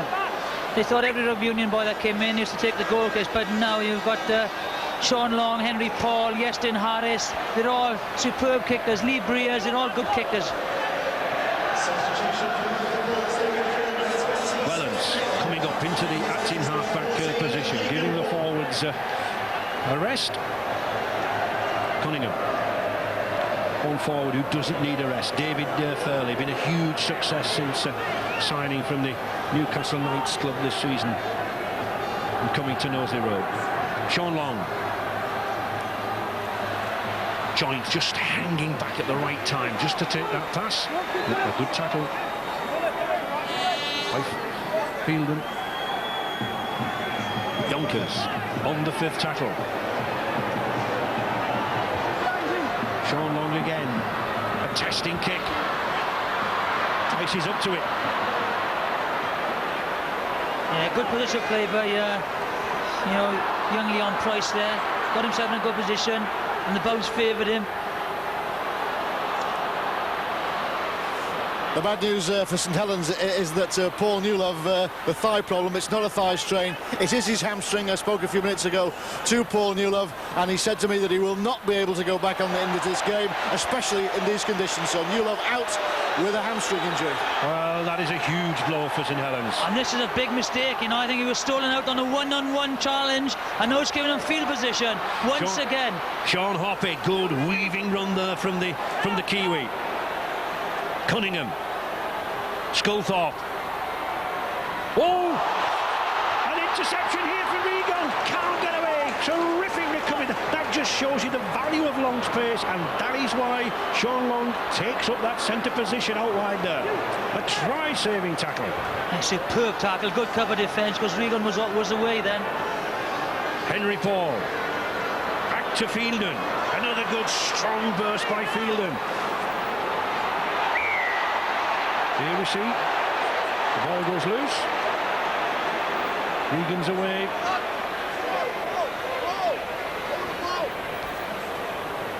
This is the penalty.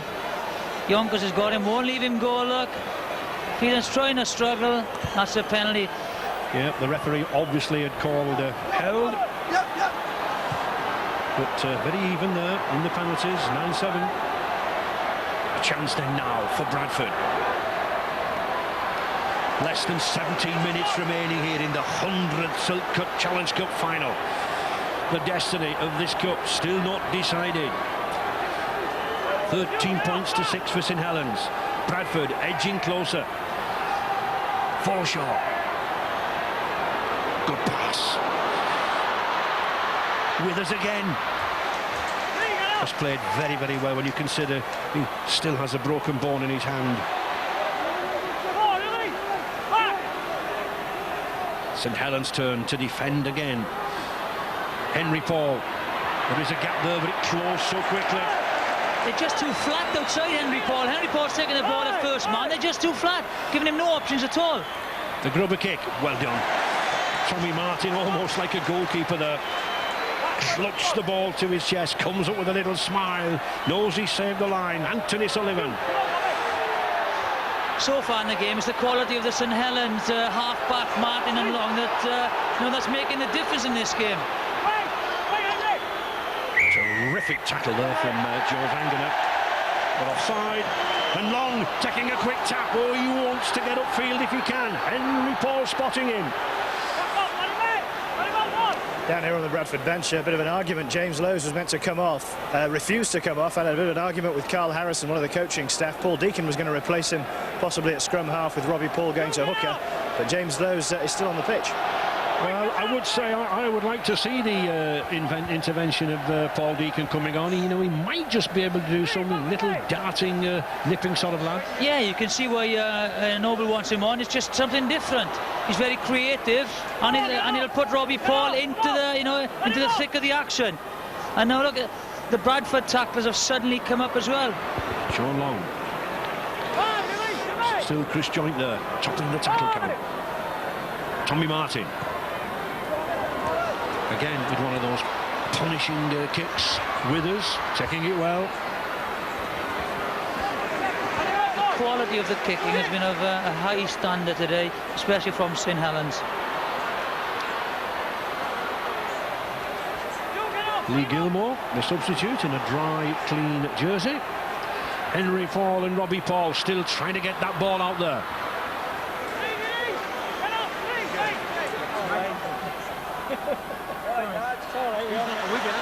On the Saints bench, Michael McGurn. Michael, you've got to be satisfied with the Saints' performance in these conditions now. Yeah, the defence have been awesome, so it has. They've only scored 6 points through kicks. Boys are doing very, very well with only 15 minutes to go. They haven't broke our line yet, you know. But the loss of Paul Newlove, I suppose that's quite disturbing for you.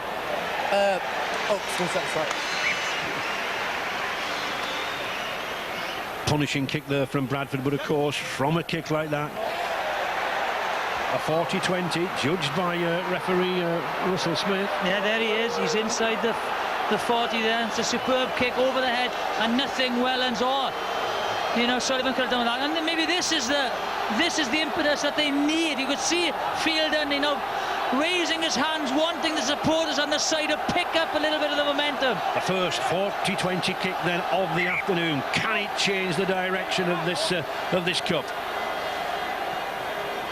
The team receiving head and ball if you kick the ball from within 40 metres of your own line. Good ball out there now to Gilmore, number 14. Lee Gilmore, former Wigan player. Still, these two Paul brothers working hard. They are not giving up. A Lance Todd Trophy winner apiece in 96 and 2000s. Looking for another, but looking more importantly for a Cup Winners' Medal. Is it beyond them? The ball's lost. Knock on. This is a superb two-man tackle. What's this tackle on McDermott? Bang comes in, superb tackle. I think it's Joint and Cunningham. One goes low, takes the legs, and Joint hits it. And I think James Lowes has said something out of place, and they've given a penalty away. Well, that's the second time that James Lowes has said something out of place, and that's the second time he's been penalised. And suddenly, from their own line, St Helens come to the halfway line. David Furley now charging in. Just the Henry Paul penalty goal in the 47th minute in this second half. 13 points to 6 for St Helens, but still Bradford with plenty of time. 11 and a half minutes remaining. Sean Long to Sculthorpe. Oh. Good tackle. Long again. He's got some players on this side. We've got Sean Hoppy. Hoppy doing a good job in the centres there. Centre to Anthony Sullivan. Cunningham, he's got the strength, he's got the power to get near that line. A metre short on the 5th tackle. Sean Long, will it be a little kick to the corner? No. Short, stubby, oh, he's lost it. That went, oh, he's lost it again. Oh, are St Helens to claim a try with 2 Yonkers? 2 mistakes. Is it a try? Yonkers doesn't know. I don't think, I'm not really sure. Again, you can't say from here because the posts are in the way. But Yonkers' reaction, if he scored the winning try in the Challenge Cup final, he's not too excited about it. Well, all credit to the youngster. He followed it up, didn't he? Here we see. It's a lovely little kick again. They had numbers on the right. The referee said he knocked that back, but all of a sudden, This is a knock-on, spinning ball. Ball goes forward, a little bit off balance there, Henry. You can see the oncoming player. Oh no, he didn't ground it. I don't think he grounded it. Yeah, I think there's some doubt there over the grounding. Very cool. Look at Henry here. It's very, very cool. He picks the ball up here, spills it because the ball's spinning forward. I think he just flicks it between his legs. Watch this now. He gets there. He almost trips up, Jonathan, doesn't he? Watch this now. John goes in like a flash. That's so cool. So cool. Well, you can call it cool. I would like to have been in that position. Look at that. He just flicks it behind him, doesn't he? There you go. It's like, you know, teasing someone. There it is. Stick it out in front of him. He dives for it and just flicks it away. That's too cool for my liking, to be honest. Well, that's why he's one of the highest paid players in the game, isn't he? Henry Paul. I don't think any of the players feel that it's going to be a try. They're all lined out already for the drop kick.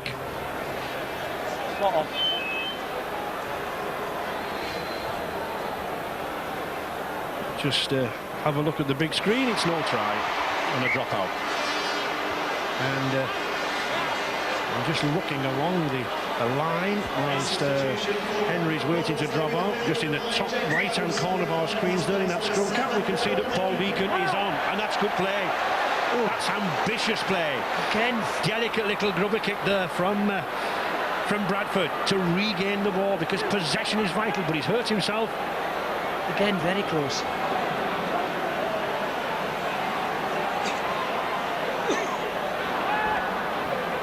Robbie Paul down on the floor, but Bradford playing on for Ghana, getting away. Good tackle again by Skulthorpe. Deacon there now, moving this ball to the right. Forshaw had a good running game. Nice slip pass there to Withers. Withers obviously very confident with the hand, but Robbie Paul in some trouble with that hip. Back in the play. Down here on the Bradford bench, further signs of dissent. James Lowes was substituted in the end, replaced by Paul Deacon, and he stormed off down the tunnel, threw his head guard on the ground. It remains to be seen whether he returns to pick up his medal, and indeed what colour that medal will be. Well, I do think there's a need for Deacon to come onto the field, and this is a 17-man game, Jonathan, isn't it? I mean, players should be used to the substitution policies. Yeah, well, I certainly need him now, because Robbie Paul is struggling after that kick in the leg or something on the back. I think he might have been in the back, so he just brings something different to the game. Can St Helens hang on to this scoreline? 13 points to 6. Less than 9 minutes remaining. Bradford desperate for possession. We're on the 5th tackle. They should get the ball this time. Price pressuring Sean Long there into that kick, but he still puts a good kick in. Just rolls over that in goal earlier. Just a yard too long. The quick tap from Henry Paul, but Saints defence up very, very quickly. And just look how packed and how compressed that defence is in midfield. Saints compressing the defence around the ruck area. Oh, he doesn't look too happy, does James? You'll have to put up with him. I think the clock is running out now for Bradford, and there's a lot of tired legs down here. You just need one flash of brace for anyone, as I said. But Pangana leading the charge. Paul again. Fielden. Bradford making good ground now. St Helens obviously tiring at this stages. Robbie Paul. Henry Paul. Oh, Deacon just couldn't take it, but it's not. That's a knock-on. Bradford having to move the ball out, and well, a grimace almost of pain there from the Bradford chairman, Chris Casely. Perhaps he knows it's too late. Mike Forshaw just not able to hold the ball. I know, so they've got to score twice, haven't they? That's the problem.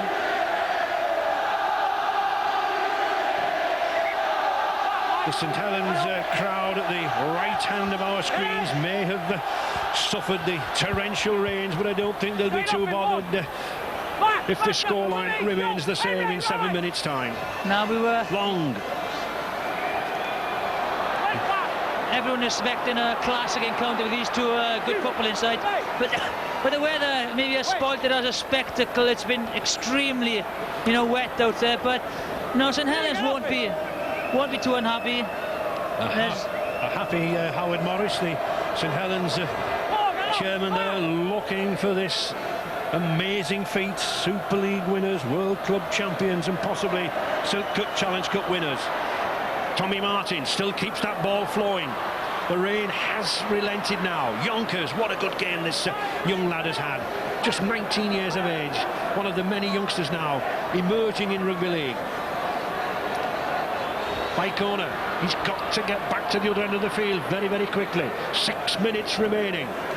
It's good play there. Peter Shield comes up and jointly, just closing any avenues open to Withers. St Helens packing this defence. Then as soon as the Paul brothers move the ball out wide, they're sliding across so quickly. Just look at them there now. 4 defenders coming across, but that's a good, brave, strong run there.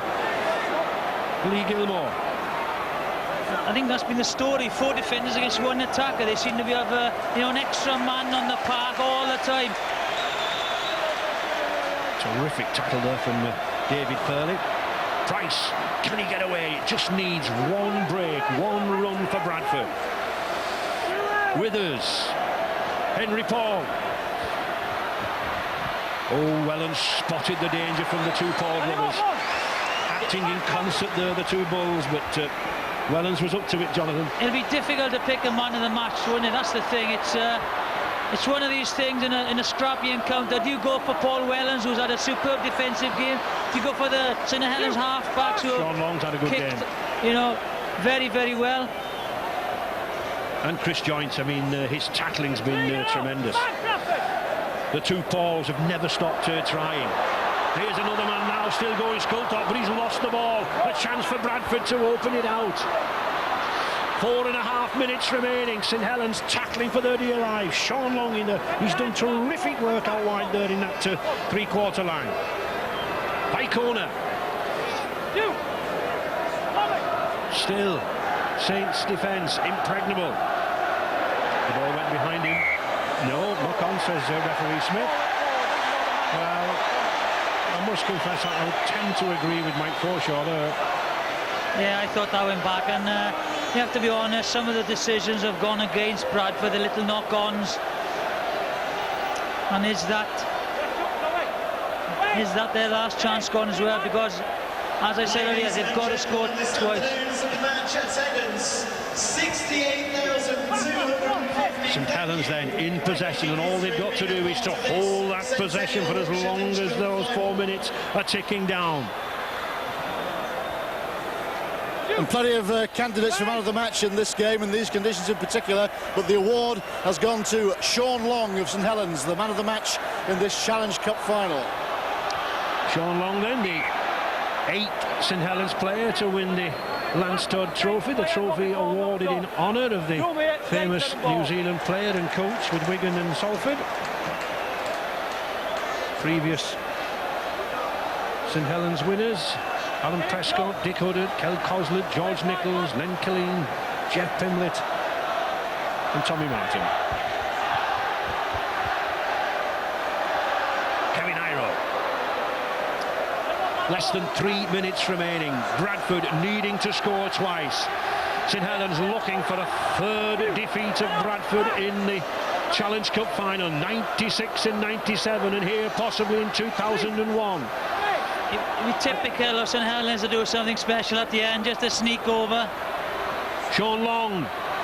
Good. Well, thought it was going to be a good pass. It didn't work out that way. Young lad, number 17 there, Steve Hall, getting a good touch of the ball, but Saints still on the attack.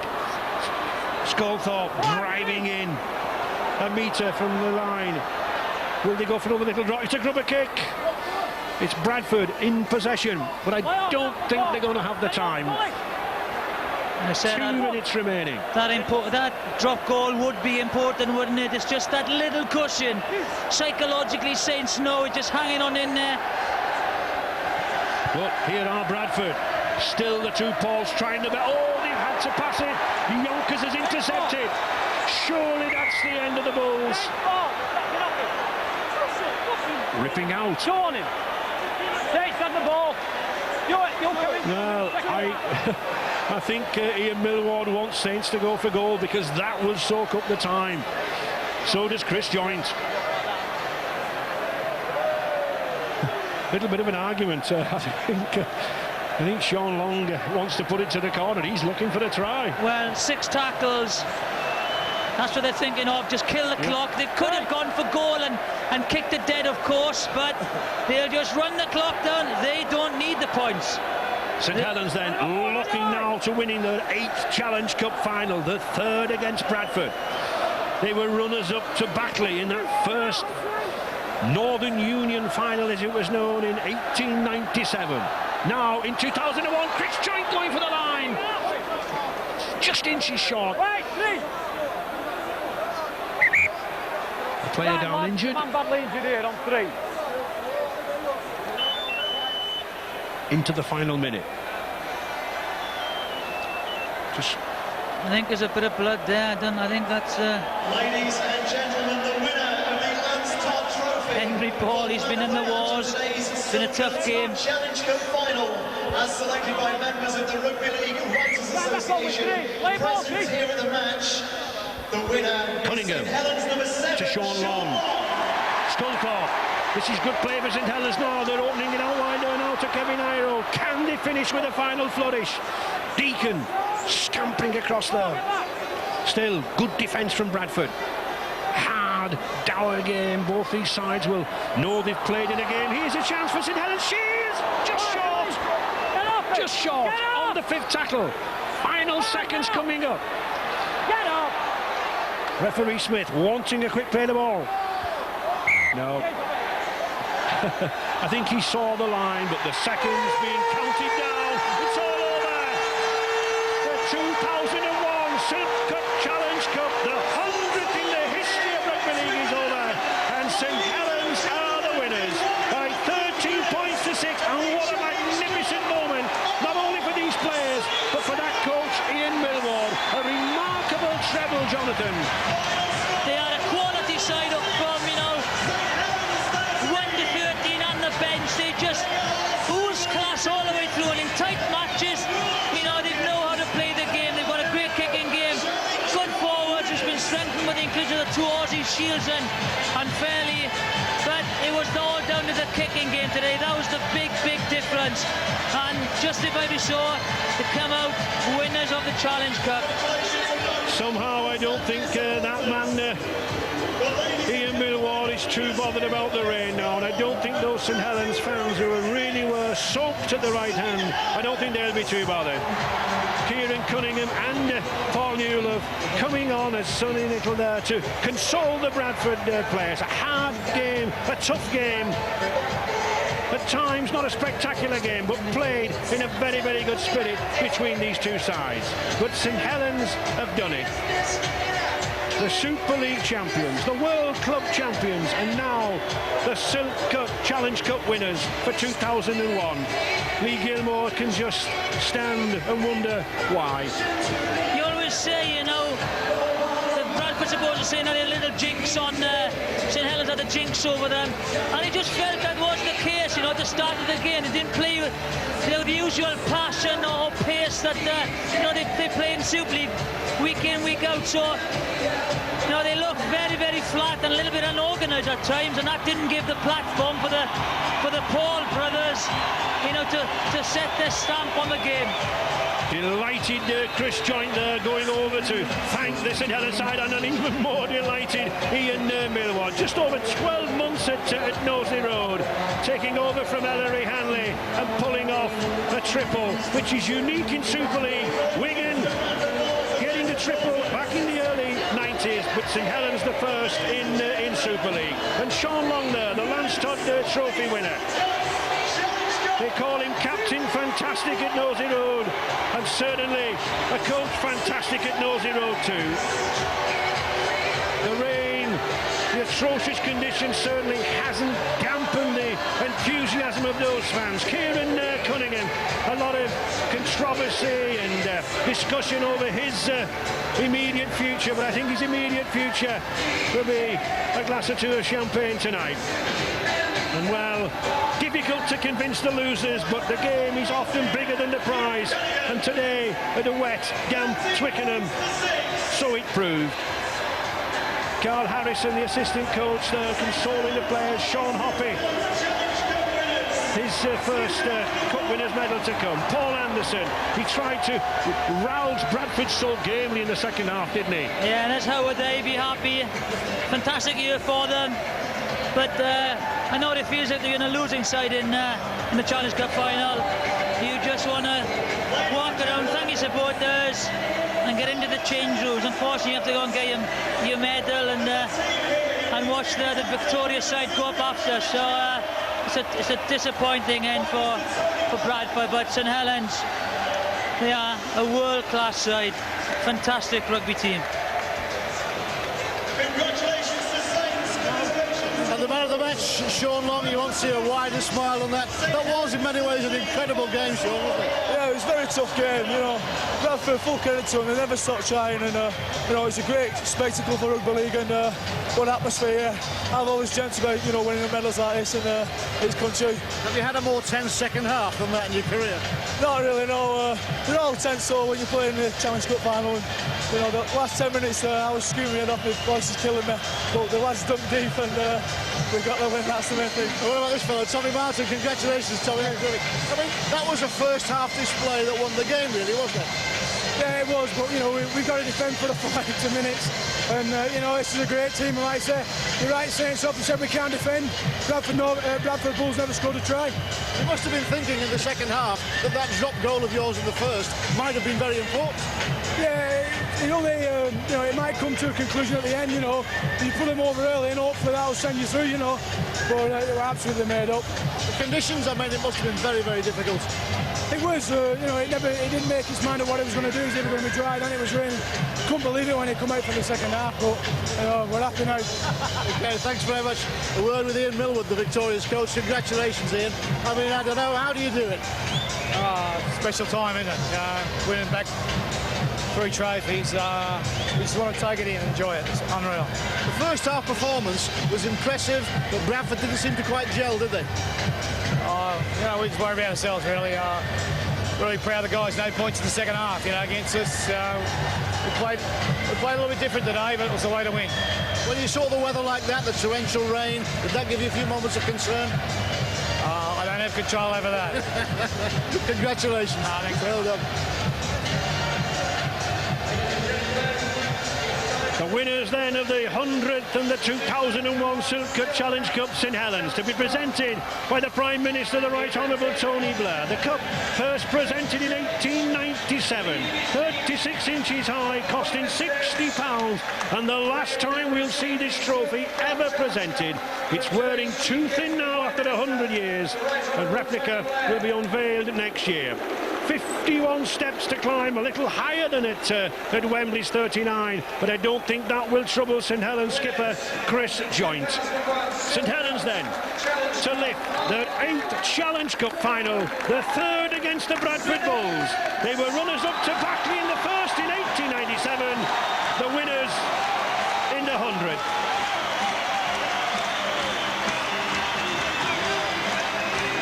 Chris Joynt collecting his 3rd winner's medal, all against Bradford, and a place in history. Skipper of an amazing triple winning side. Anthony Sullivan, he had somewhat of a nightmare in the league game against Warrington last week. There were doubts whether he would be here, but the confidence of his coach kept him there, and he's not let him down. Tommy Martin, Lance Todd Trophy winner against Bradford a few seasons ago, instrumental here. And David Furley from Australia, absolutely delighted. Sean Long, the Lance Todd Trophy winner. I wonder, does he know yet? I don't think he'll be too bothered. And Sonny Nicol, twice on the losing side with Bradford against St Helens at Wembley. Now a winner's medal. Dave Callahan there, the communications just a good way. And Via Metalgia, the hard, tough, uncompromising forward from Samoa.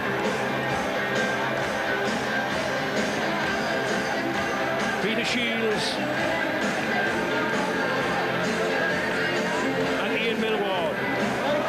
And a huge roar, one of the biggest roars from the St Helens fans for that man. He came to Lee 3 seasons ago. They were on the floor at the bottom of the Northern Board Premiership. He lifted them to the top, and he's done exactly the same with St Helens. The man from the Illawarra Steelers in Australia, a half-back whose career was cut short by injury. And Bradford. Let's hear it for the gallant losers, Bradford Bulls. 3 times defeated in the Challenge Cup final by St Helens. Led up the steps by Robbie Paul. Nice to see James Rose there gaining a little bit of his composure. The only consolation for Bradford, the £65,000 prize money for the losers.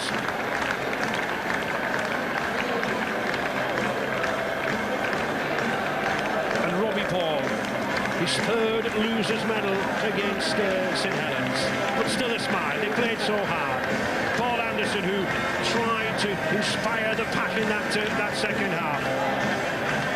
And for my mind, Mike Forshaw, Bradford's pick of the pack. Lee Gilmore.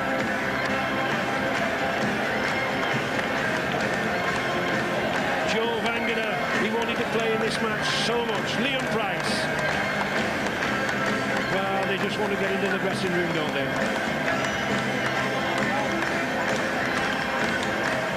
And Michael Withers, a game performance with that broken hand. Not a spectacular, but a match that will be remembered by many, many fans as the 100th, and I'm sure Tony Blair has enjoyed himself. That man has, Russell Smith.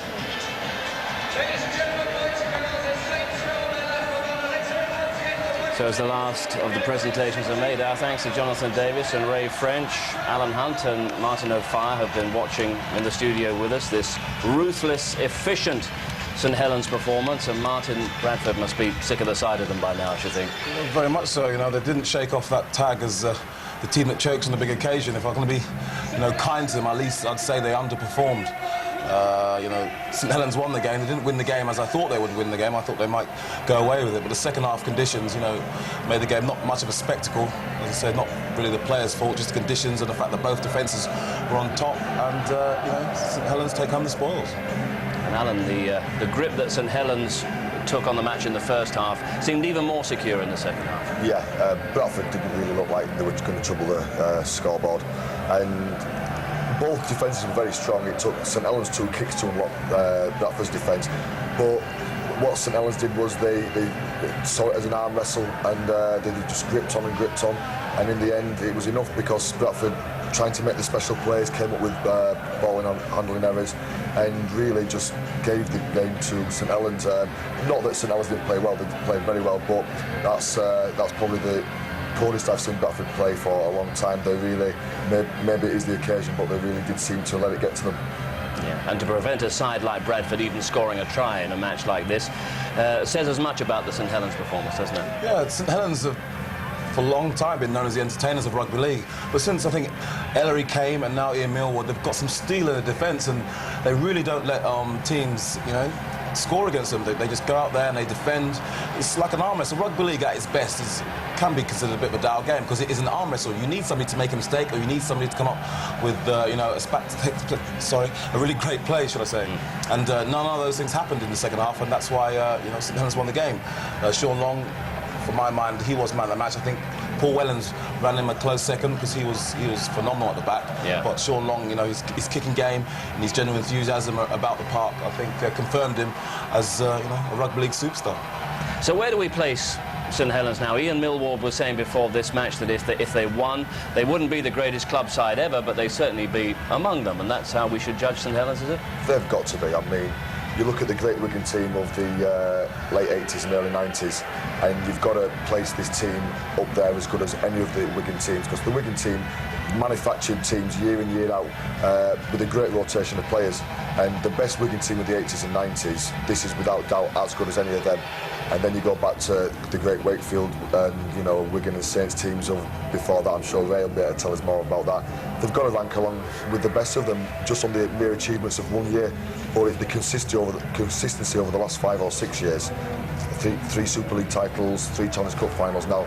It's a fantastic achievement. Yeah. And Martin, you play for one of the greatest sides ever, but these boys are good, aren't they? I'd have to agree with Alan there, you know. As Ian Millwall said, they might not be the greatest team ever, but they're definitely up there, and the discussions will start and people will start talking, you know, the likes of Long, you know, comparing them to Sean Edwards and Ellery Hanleys and the Andy Gregory's and players like that, and that's what they want. That's, you know, the class that they're in now, and you know, all credit to them. And it's been an astonishing couple of years, and one must also pay tribute to the direct contribution of Ian Millwall, who's really just turned this side round, hasn't he? Yeah, it was a difficult period when he came. There seemed to be a lot of unrest at St Helens with Ellery there, and only the club and the players will really know exactly what was going on. But it was very early in the season. They'd lost the World Club Challenge. They'd lost the first game of the season, which they did this year to Bradford. But it wasn't dire. But Millwall came in and he really has resurrected what was a great team, but he's really changed the fortunes. He's given them a self-belief that no other team in the British game, I think, has got, because they know how to win games and they go out there and do what it takes to win the games. And you, as a Warrington player, have got Bradford on Wednesday at Yes. Bradford. Is that a good thing or a bad thing? I'm not sure. I'd like to be in the changing room now and see how many of the players have got ice packs on and what have you. And if there's not too many, I hope they have a beer tonight. But it's a professional game, and I'm sure that Brian Noble will be trying to pick his players up.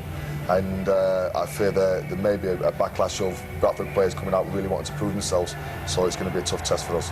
Could be worse. Could be St Helens. Yes. They were great today. St Helens win the Challenge Cup. Martin O'Fire, Alan Hunt, thanks very much for joining us here today. We will have time for more reaction to what has happened here this afternoon at Twickenham before the end of Grandstand. But right now, let's head back to Hazel for final score.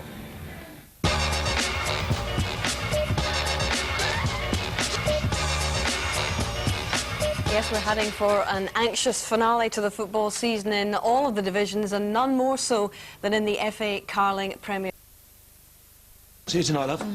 Bye. Max! The Bill, sponsored by npower. Gas, electricity and insurance.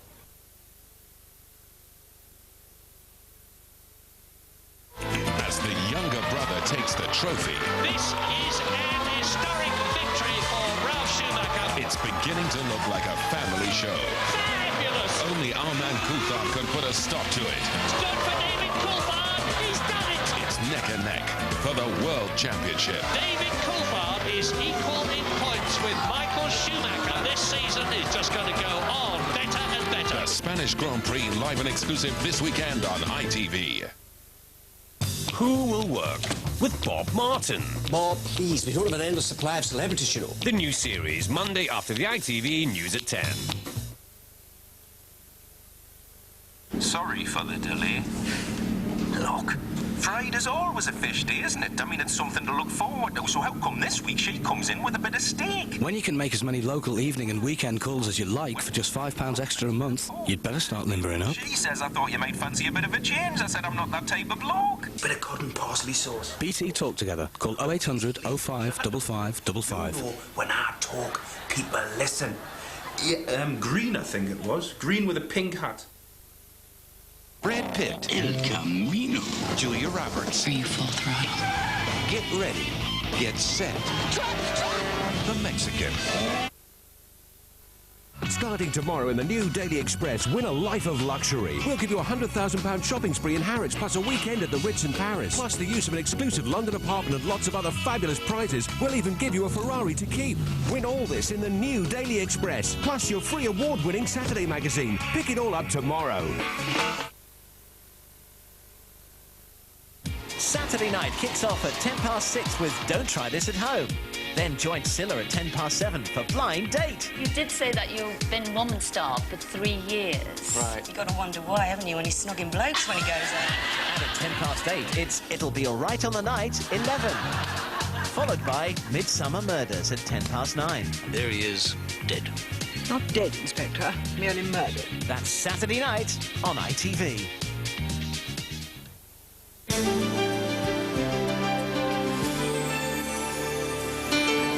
Over on ITV2, Bad Girls. Now, life after the bubble bursts.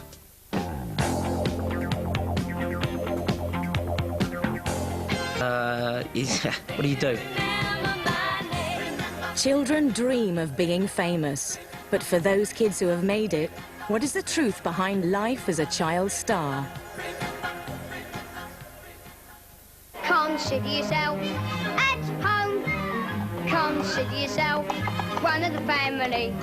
I've taken to you so strong. It's clear we're going to get along. Consider yourself. As a child, I was very outgoing to start with. I don't think I was a particularly quiet kid at all. Whatever we got, we share. I'd go into an audition with dark sunglasses on, and I'd sit in the room outside with everyone else waiting for my turn, but I'd still have the dark sunglasses on, behaving like a superstar, like. And when it came to my turn, and I do remember this so vividly, I would go in and I'd say to the casting directors or producer directors, whatever they were, I'd say, it's all right, you can send everyone home now because the person who is ideal for the job is here. I'm here, so send everyone home. Consider yourself at home. Consider yourself. When I did the Artful Dodger in the film, I really was like the gang leader on set as well as off. And so, therefore, I was responsible for creating a hell of a lot of aggro and chaos in Shepperton Studios for the year of 1967. We had a fantastic time. I don't think you will ever meet anyone, especially any of the kids anyway, who would have said that they didn't enjoy it. Then came the nomination for the Oscar for, you know, the Dodger character. And it literally, I couldn't understand everyone going bananas about the fact that I've been nominated for an Oscar, I've been nominated for a BAFTA, I've been nominated for this, that and the other. And I didn't know what any of these things were or what they meant. I was constantly in the paper, wherever you turned there was a picture of me. No account in the taste, mind you, but... and that was so hard to accept and take seriously. After I did Oliver, I then had my $1 million contract with the TV for the H.R. Puff and Stuff series, and we shot that at Paramount Studios in Hollywood. I mean, that was insane.